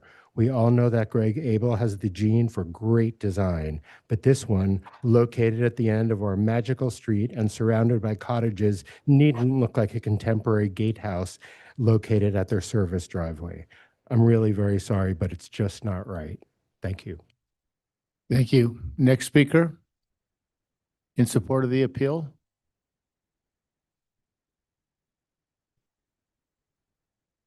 Can the speakers move up to the front of the room? Whatever speakers we're going to have, if you could prepare yourself to come up to the mic. Morgan Lander. I live on Virginia Park Drive and have a few concerns. I support the Abels and their ability to build on an ADU adjacent to Virginia Park, but I also support the Williams family in my neighborhood. I agree with much of what has been said before by the previous speakers. My first concern is how we are treating the water course that, while modified, still functions as a water course. I get that there's a storm drain, but it isn't designed to handle the rocks, mud, and debris that come washing down the canyon from the hillside. Just because the water course has been modified doesn't make it act any differently. The existing storm drain is not adequate to handle the amount of runoff that heads our way. I believe the hydrology should be reviewed, particularly highlighting the impacts of a new wall that will direct the water down Virginia Park, as well as the grading required for the project on the adjacent lot, 700 Virginia Park, further destabilizing the hillside. The existing storm drain has never been adequate, and I know due to the amount of mud and rocks that land in my driveway whenever there's a big rain. This is before the big slide as well as after the fix. I also have concerns about the proximity of the deck to the Williams house and in particular their bedrooms. This will be prime living space for the occupants in the ADU, and its location relative to the Williams tiny house and lot could not be more inappropriate. Decks and their impacts are subject to design review, so I hope that will be considered. And lastly, the report states that the project is not visible from Virginia Park Drive, but that is not true. The state deck and wall are very visible from way down the street. The choice of bright white trim seems contrary to the trying to make the 1,800 square foot building disappear. The size of this building dwarfs many of the adjacent homes, which are not 2 stories, which are less than half the size of this structure. They're 1 story with little garages below primarily. Virginia Park is a very special street, and whatever is built should be especially sensitive to the context and the adjacent neighbors. Thank you. Speaker? Good evening, Mayor, members, and the council. My name is Lucy Martlin. My husband and I own 843 La Vista. It is the property immediately adjacent to the proposed project at 855 La Vista Drive. We raised our family in this home, and this past fall, after our youngest went to college, we rented the home for a few months. During that time, we had mail forwarded. We did not receive the city's hearing notice for the design review board meeting that happened this spring. I wanted to mention that because I understand that meeting has passed, and it is unfortunate that we had not been informed either by the neighbors or by the city. In late May, we first learned about the project in a casual conversation with the applicant's daughter. She described it as a one-story ADU under 1,000 square feet and mentioned that there was an appeal related to construction vehicle parking. When we moved back into our home on June 26th, we saw the story poles. We contacted the Ables and spoke with one of their employees. He suggested we speak with city planning because he was not able to answer our questions. We met with planning on July 2nd. That was just last week, and that's the first time that we saw the proposed plans. Had we had any idea the actual scope and location of the project, or even simply that a design review hearing was being held on March 26th, we absolutely would have participated. We are not opposed to the ADU. We recognize California law provides strong protections for compliant ADUs. We have reviewed the appeal, but we are not engineers, and we are very new to this issue regarding the water course. We respectfully leave that issue to the appellant, to the city staff, and to the council. I would like to speak to a concern that is simpler. The approved project is located a few feet from our shared property line. And while the living space may be under 1,000 square feet, the footprint is double that due to elevated ceilings and attic and lower storage. The ADU is on a slight angle, and the upper portion that is close to our home is too close to the property line to allow for any kind of landscaping. We respectfully ask that the ADU be shifted 10 feet away from our shared property line, including the associated stairs and circulation. We believe that this modest change would substantially reduce the impact on neighboring properties, including our home and the other adjacent neighbor, the Williams family, while still allowing the project to move forward. It would not move closer to the water course. The Ables have a generously sized property. The proposed building site is on a steep portion of the lot with mature landscaping. While we're not clear why this particular location was selected, we recognize that the plans are well developed at this stage. We believe a modest shift would preserve the mature landscaping that's been part of the hillside for years, is valued by our family, and we believe many of our neighbors. Thank you. Thank you. Next speaker. Hello, I'm Craig Brochet. I live at 651 Virginia Park Drive and with my wife and family, and we've been there for about 50 years. So I think what we've heard today is a very detailed response to a lot of questions regarding the approval of this project. I'm here in support of Robin and the rest of the neighbors who have concerns with this property's development. Without getting into details, I put a letter in the record, but essentially it seems reasonable to have a water course evaluation more thoroughly looked into by the city. The construction logistics are clearly not taken care of from our perspective. It's a very narrow street with very little parking, and having trucks going up and down without any places to park them is a concern to ours. In addition, access to the property technically should be from La Vista, but I don't know how many of you actually went up to La Vista and walked down to the property to see how often that ADU occupant is actually going to use that access is not very likely. And thirdly, just the overall project size. I understand it's a ADU under 900 feet, but they actually have two separate storage areas that add up to another 900 feet, which takes this project over 1,800 square feet. There are some questions as to why someone needs that much storage for a small ADU, but without getting into details on that, I just think that they don't need the third floor at all for this particular project. And it would help the neighbors considerably. So those are my simple concerns. I appreciate your time. Thank you all for coming out to the site, and we really appreciate it. Thank you. Thank you. Next speaker. Hi, Elaine Brochet. I'm with him. Or he's with me, sorry. I'm not going to repeat what everybody else said. I am in complete agreement with my neighbors. More importantly, I'm here to support Robin Williams. That family has been there for a very, very long time. They've endured a lot. Their house is modest, and he's fighting like hell to save what is his and his family's. And I also want to say that our neighborhood is very, very special. As you all know, you've been there, you understand the quaintness and the special neighbors that we have that all came to support. And I just hope that you listen and you consider an appeal, because everybody needs to take a deep breath, take a step back, and take a second look. Thank you. Thank you. Any other speakers? Okay, I'll allow 5 minutes for the applicant's presentation. Is the applicant here this evening?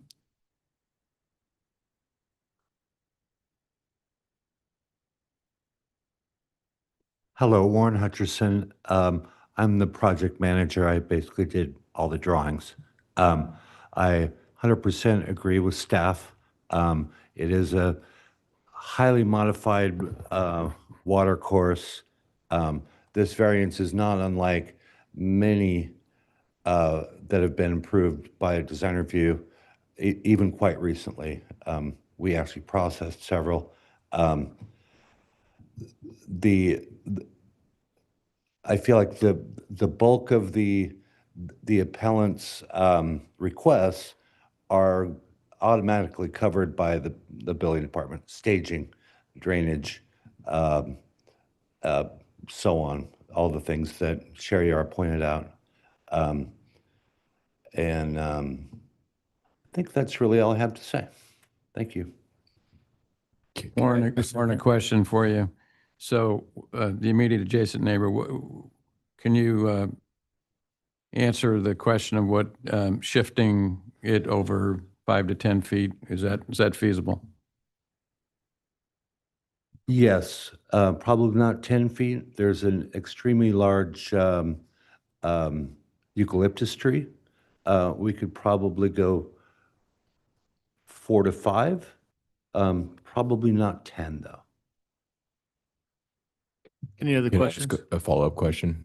Just a Oh, yeah. quick question. Of course, sorry. Yeah, of course. So the landscaping right there, is the goal to create like essentially a wall of trees, kind of like what exists now? Yes. And then what size box of tree are you looking at? Because I think it was referenced, but I don't have it in front of me what it was. I think, is that, Sherry R., is that on the plans? I don't recall. I don't think we called that out. Okay, 'cause I was under the impression it was a smaller box, and so the goal from the conversation that Sue and I had was for a bigger box, so the trees, started off bigger, and so are you open to that? Yes, To absolutely. retain the privacy? Yeah. To move the project over a little bit would make more room for a larger box. Yeah, Warren, when you said you can't move it 10 feet because there's some eucalyptus tree there, is that eucalyptus slated to stay in that is that part of the building footprint though? It's not part of the ADU footprint.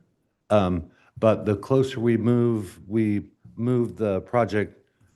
Are you talking about the eucalyptus on the left side as you're facing the project from Virginia Way, that eucalyptus tree there, or? No, What it's is a it? really big, really old eucalyptus tree. It's in the property probably about 50 feet or so. Okay, Yes, so the Ables want to preserve that tree? that's correct, yes. Okay. Any other questions? No. Okay. Any Thank you. speakers? Thank you. Any speakers in support of the applicant?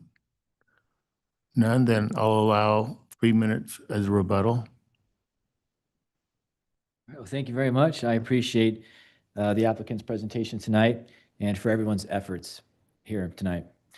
just want to reiterate that this appeal is not about stopping the applicant's ability to build an ADU, and that's not what we're asking you to do here tonight either.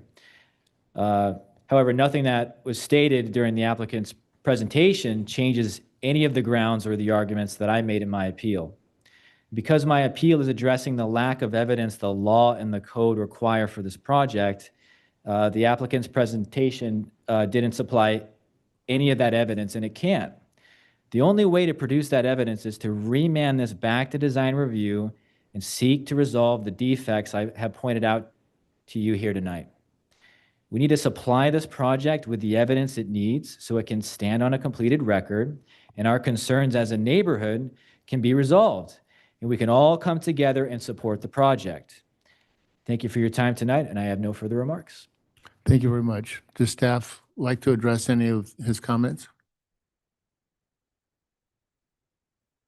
Thank you, Mayor. I might address a few of the public comments more generally as well.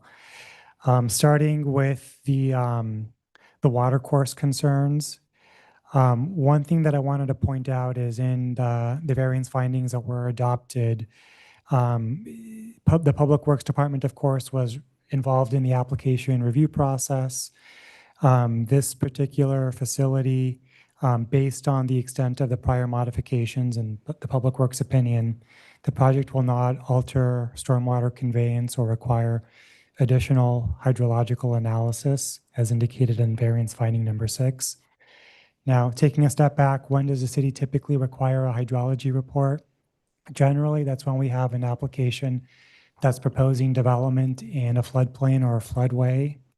In those cases, we do a hydrology and hydraulic analysis.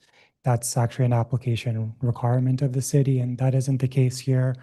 Mr. Khan pointed out that it's important that we don't equate development within a setback of a mapped watercourse with a flood issue. Those are two distinct issues. Now, controlling stormwater flows is, of course, critically important in the city.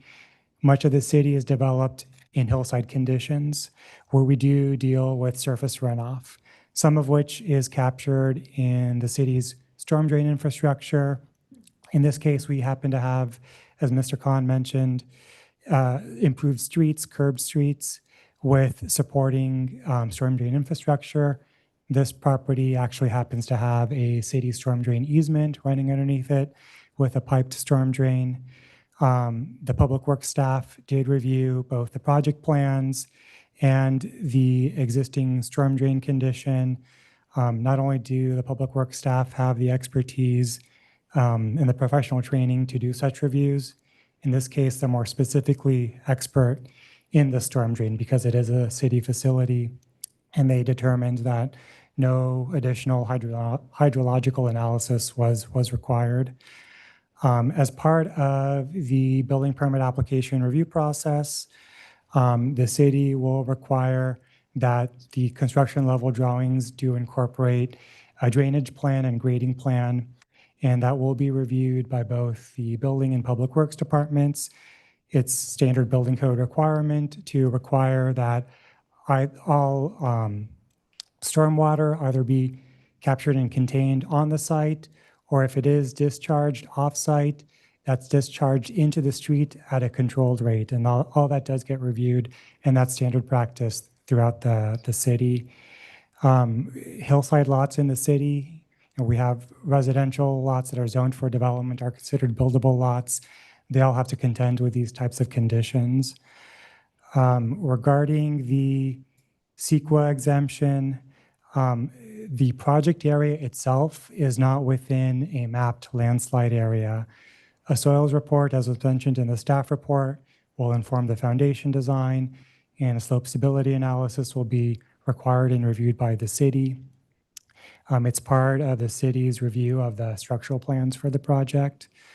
Regarding construction staging, as indicated in your resolution this evening, or rather in the Design Review Board adopted resolution, the construction staging plan is subject to review and approval by the building official. That's also standard city practice.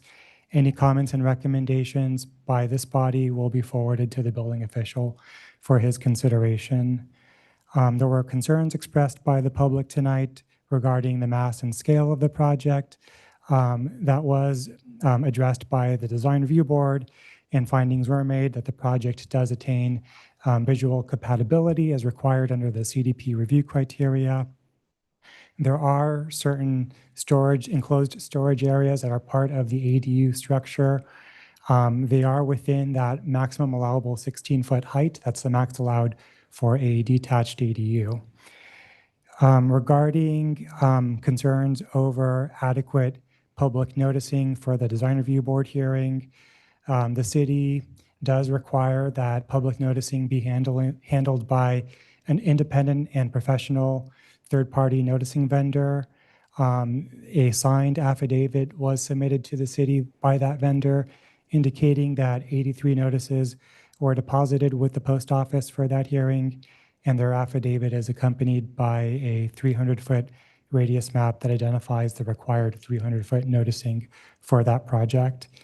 And with that, I'll look to Mr. Khan if he has any additional comments to provide at this time in response to the comments. Oh, I think that covered it all. Thank you. Thank you. Are there any other questions of staff? I have a quick question. So let's just kind of go back to the hydrology study. So typically in a floodplain, or when you do require these studies, it's in a floodplain, and that has to do, you consider things like displacement and the impact it's going to have on exacerbating the conditions of a flood, right? And so then in a piped or channelized water course, part of the reasons for the setback has to do with the, what's it called? The habitat in the water course? The riparian habitat. Riparian habitat. Is that correct? Yes, I think that is one important consideration in this case. There's no mapped high or very high value habitat. Right. I just wanted to make that clear. Okay, any other questions? Yeah, I have a question. If someone can pull up the city code related to pulling it up to water courses. I think it's 25.5 and it's the section 25.50.030 significant water courses. Take your time in pulling it up.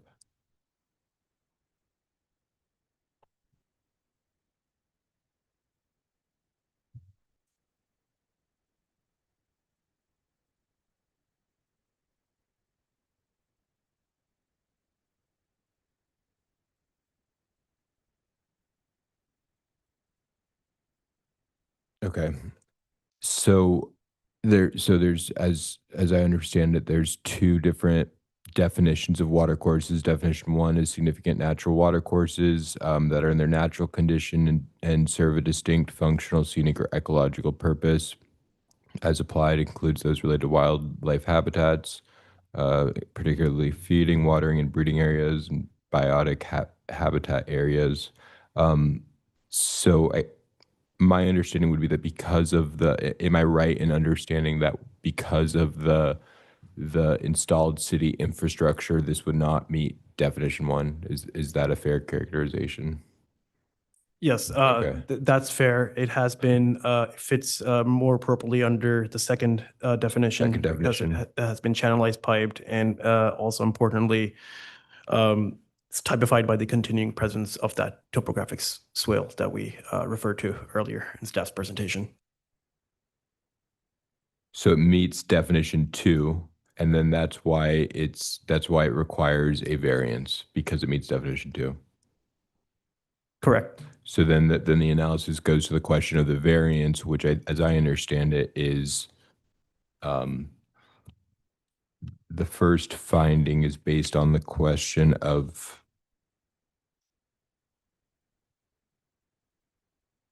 Actually, can you scroll down to subsection D? oh yeah, we can stay over here.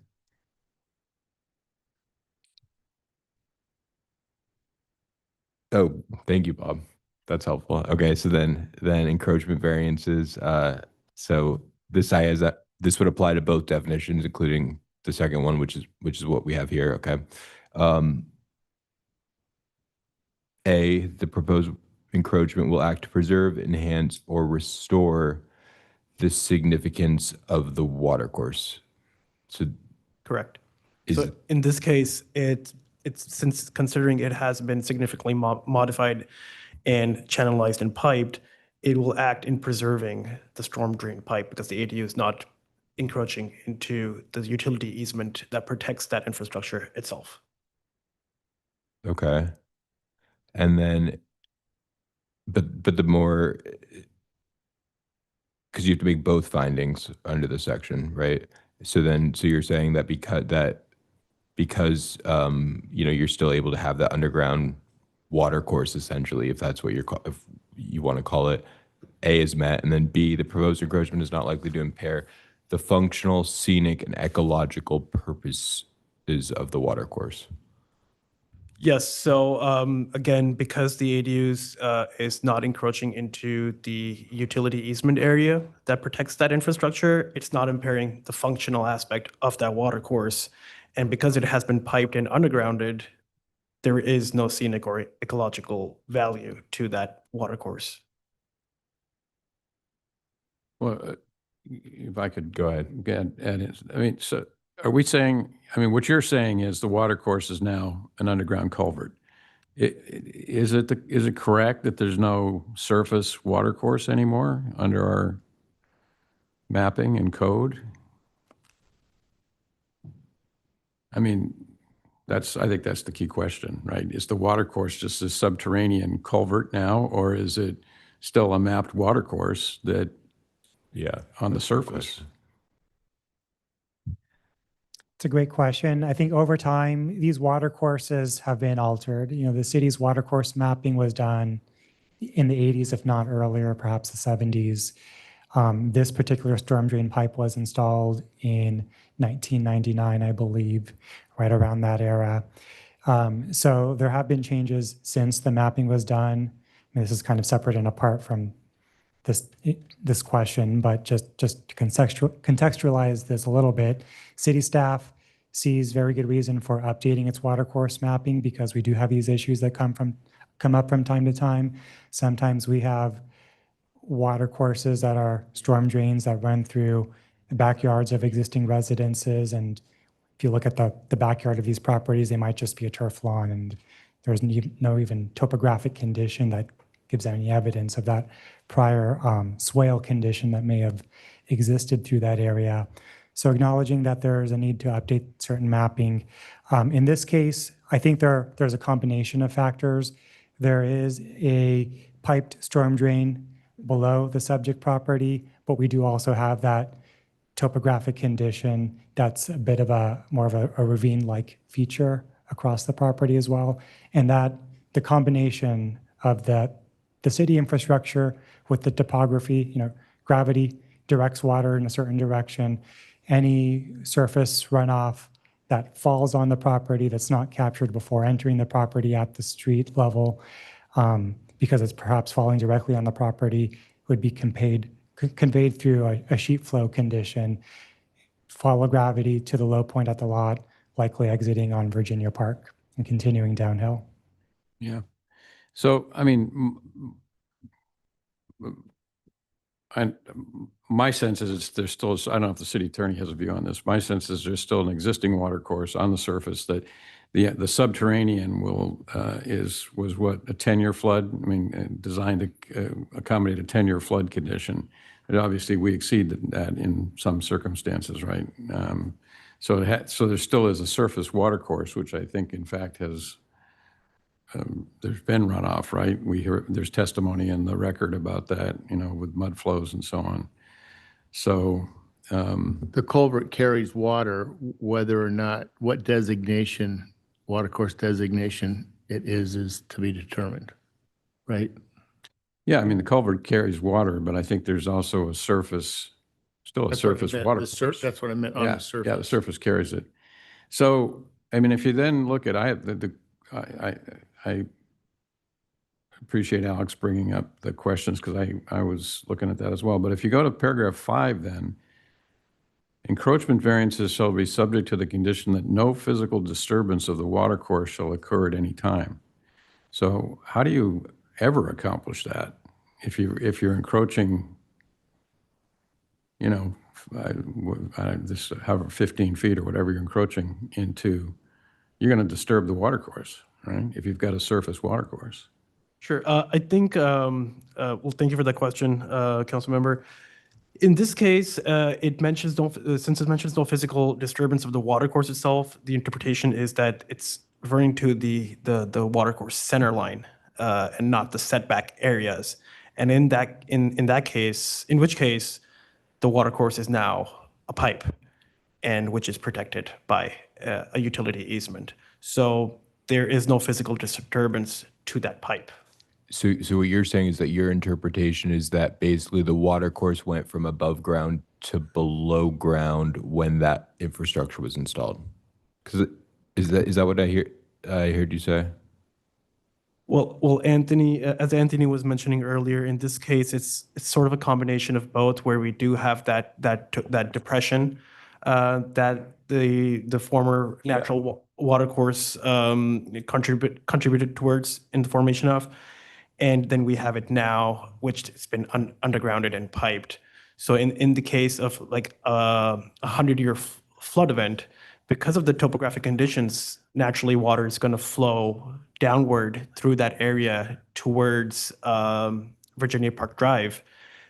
But the storm drain systems down slope, further down Virginia, are designed to capture those high levels of stormwater, even for larger flood events. Hypothetically, and maybe it would be helpful for us to visualize, I don't know if we have anything that can help us understand that, because I think of what I'm hearing you say is that there's still an area there's the area underground, that's the city infrastructure, and then there's an area on the site that functions like a water course. Is that what I'm understanding? In terms of rain falling directly onto the property, where does that water go? Yeah. Because of the topographic condition, it's channeled towards the lower point of the property.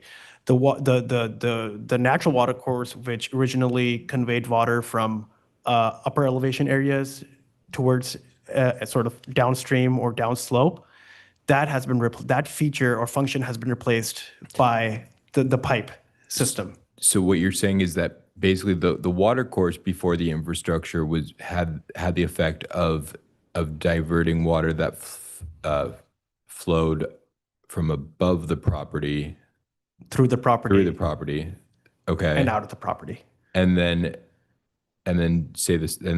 now there could still be some form of a water course, not a defined water course, that's related to when it goes onto the property. Is that what?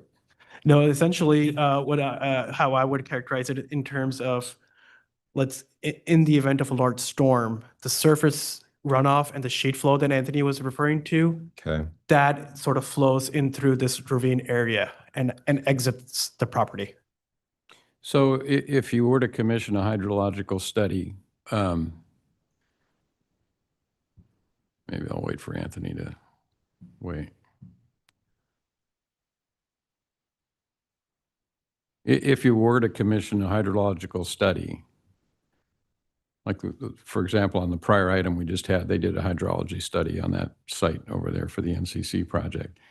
What would they study? In that case, they studied the 100-year flood. What would a hydrological study, if we said, you should do a hydrological study here to see whether this ADU affects or still enables the surface water course to be preserved, what would they study? 50-year, 100-year? What do you do? They would present cases for all three, for a 10-year, 25-year, and 100-year, and all essentially recommend drainage devices, and then also make a comment on how any proposed improvement would potentially impede the runoff, and make those engineering recommendations, and which is typically what we review during the building permit stage anyway, where they have to comply with stormwater best management practices. They have to provide drainage devices that pass the city's review. Yeah, but here's where I'm at. I think we ought to do a hydrology study on this, because I don't think you can make the findings I mean, maybe the building's going to look at it and make the finding, but you got to make the finding now that it's preserved. There's a surface water course here and there's a subterranean water course. Why not do the hydrology study and just demonstrate that that this improvement located here at the lower end of the site doesn't affect doesn't impair the function of the surface water course. That's where I'm at. The project specifically, so the study would just deal with the effect that the project would have. Right. Hydro, yeah. Any other? Okay, and is that distinction you just made, Mark, about, because I think there clearly are drainage issues on this street. I mean, it sounds like from the testimony we heard, and it sounds like there's drainage issues. When you made the distinction, is it about the question of whether this is going to change that? Because that's kind of the question before us, right? Yeah, that's why I wanted to reiterate that. So are you expecting this project to deal with all of the upstream? No, it just No, you no. just demonstrated that it preserves Yeah. the existing functionality of it. Yeah. I mean, it's this project. You're not trying to solve other Solve problems. the whole water problem. Yeah, that's, And, the study could well come back and say, it preserves it because they're going to maintain all the water on site, or the runoff doesn't get redirected in a way that, I just don't think you know that based, I guess what staff's saying is we'll know that through the building stage, but you don't know it tonight. and when we you're have to make making the this findings finding. tonight So- that there's no impact. Well, and it seems like that analysis is going to have to happen anyways. So your point, Bob, is why wouldn't to make the findings have that before us? To make that Yeah, decision? I'm not sure I'd go that far because I don't think staff would require a hydrological study at that stage, right? Building wouldn't. We typically wouldn't require it at the building stage, but it certainly could be something you imposed as a condition, a more restrictive condition to demonstrate that it doesn't impact the functionality of the above ground portion. Oh, that wouldn't be part of the grading permit? They will review stormwater and how it's conveyed over the property, but it's not a full-blown hydrology report. Getting to the question, which I think Councilmember Whalen said, which is it going to impact the above-ground portion of the water course? And I don't mean to be in semantics, and I know we're somewhat splitting here. It's a mapped water course. It's on the maps functionally. Off-site water is conveyed underground. There's still obviously sheet flow that occurs. It's a rather large site that, when it rains or there's a water event, there could be surface runoff. So I guess one option would be to continue the item, request the hydrology, or conversely impose a condition of approval that prior to the issuance of the building permit, the hydrology is done. That demonstrates and answers the call to question. And what about the idea of having the project moved away from the adjoining house? Is there anything that we can do about that? Well, we could ask the applicant if they're willing to do it. Well, he already said he I think was Warren going to. said they could do that. Well, yeah, but we didn't say exactly. Well, It seems like that's really unrelated to the question of the variance, right? So it's more No, but Issue. it's an issue that was brought yeah, up. like as a good neighbor, they might want to do and show that there's a landscape plan in place that can really mitigate any privacy impacts, not because the city's requiring them Right. to, but because they want to. Please. We would be happy to do that as good neighbors. One thing that I would hope is that we didn't have to go back through the design review process to make that happen. I think the council could allow that without design review purview. Thank you. So go ahead. Warren, how far can you move it over? I mean, you can appreciate their issue. Absolutely. Yeah. Can we say 4 feet? Would that be acceptable? I was going to say 7. Well, I was going to say 7 too. I was going to say 10. Why don't we split it at 5? It's just, so without redesigning the whole project is my concern. The closer we get to the big tree, which is not slated to be removed, it's a big granddaddy. It's not historic. Maybe it could be. Is it on a but, slope?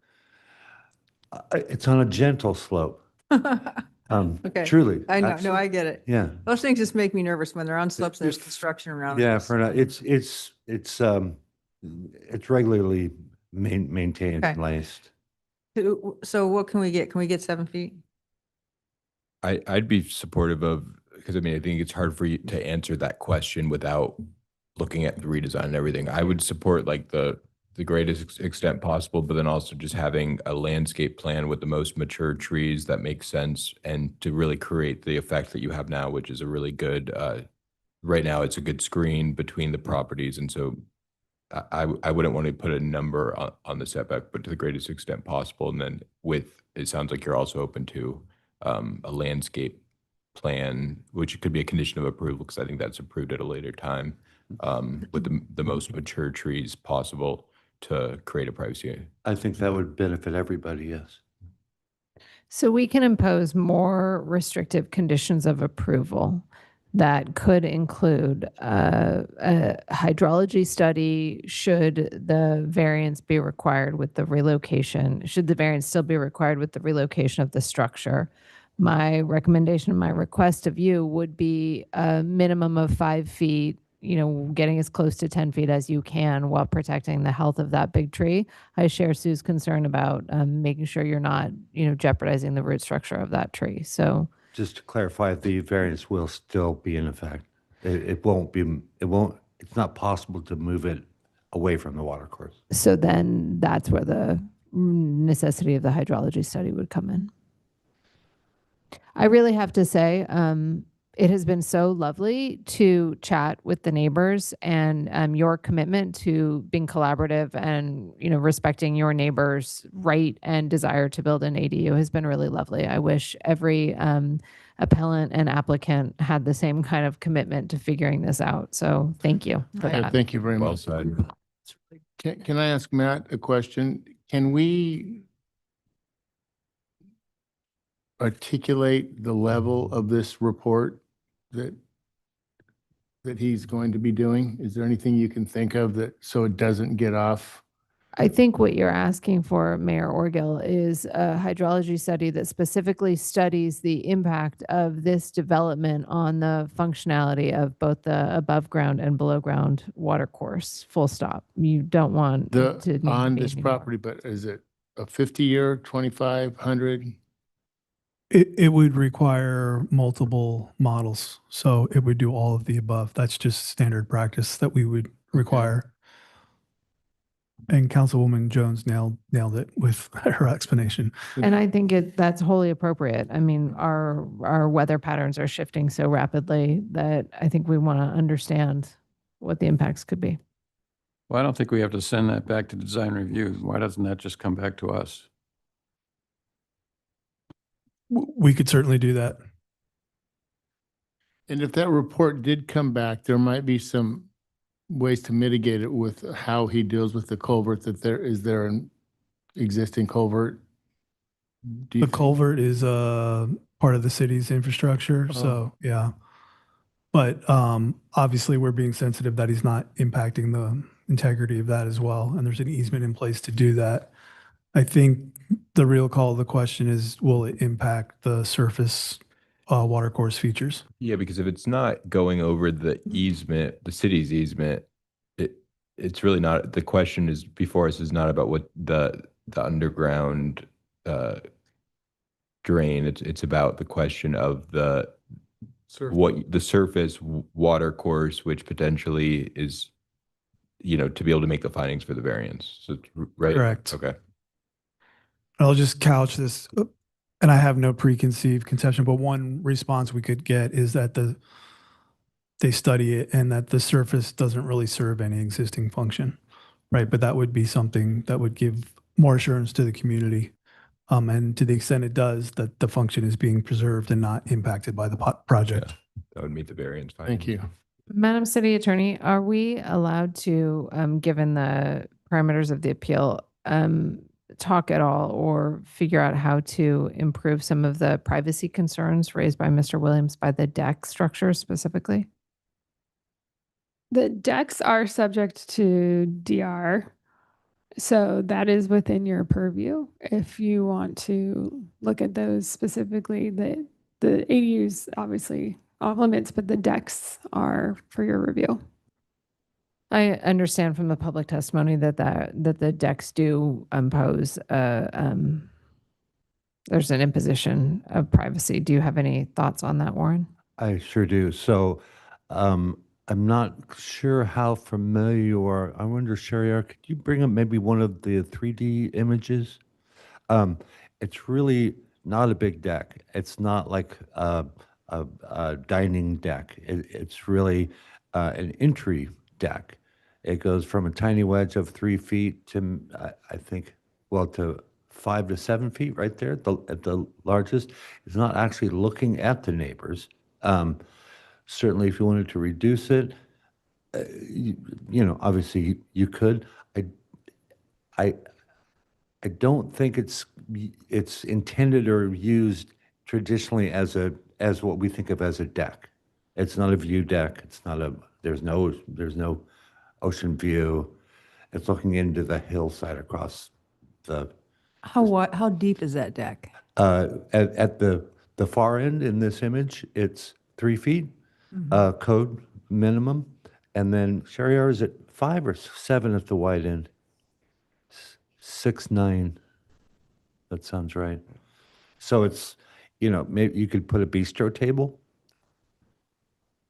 Is there any opportunity for screening? I mean, thinking about the layout of the property. Yes, Keep in mind, we're going to move it 5 feet and they're going to put mature landscape next to the house. That would be a lot of screening, yes. This side, yeah. Yeah. But not on that side, facing Mr. Williams' house. Typically for neighbor concerns for privacy, we'd put a screen in this image at the leading edge at 5 to 6 feet. I'd appreciate, in the interest of being a good neighbor, I'd appreciate anything you could do on that. Is that a requirement? Only because, yeah. I'm only one voice up here. I don't carry that much weight. Thank you. I mean, the hedge and the landscape material will certainly achieve that effect, but. So Holly, if it's right here, it's looking this way, right? Yeah, but I mean, there's issues there. Well, a potential motion then would be to continue the item, require the preparation of a hydrology study for the project and its impact on the water course, and with direction to the applicant to move the ADU, what's the direction we're going in? Southerly, what did you say? Sorry, northerly. It would be northward. Northerly, not less than 5 feet.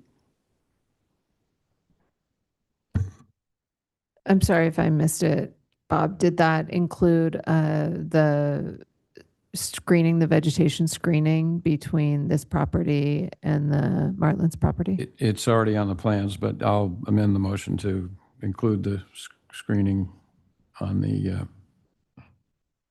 Okay. southerly Can I side. just close public testimony real quick? Yep. Is that good? Okay, thank you. We'll close public testimony and come up with a motion. Thank you. So the motion would be to continue this item, require the preparation of a hydrology study for the impact of this project on the water course, mapped water course, and move the project, direction to applicant, move the project not less than 5 feet in the northerly direction, and to return with a robust landscape plan for the southerly exposure. Okay. Got it? I'll second that. All in favor? Aye. Aye. Aye. Passes unanimously. Okay, we'll close the public hearing. Thank you, everybody.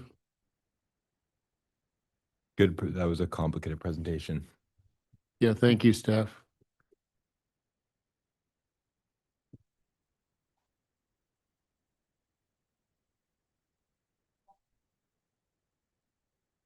There is no one online anymore. So no public comments for remote.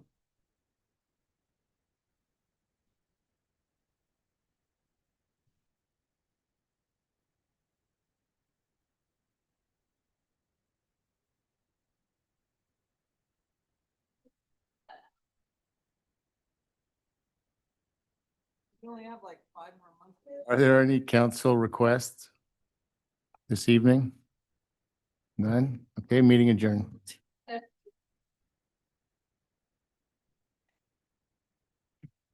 Yeah, I think you guys loaded them.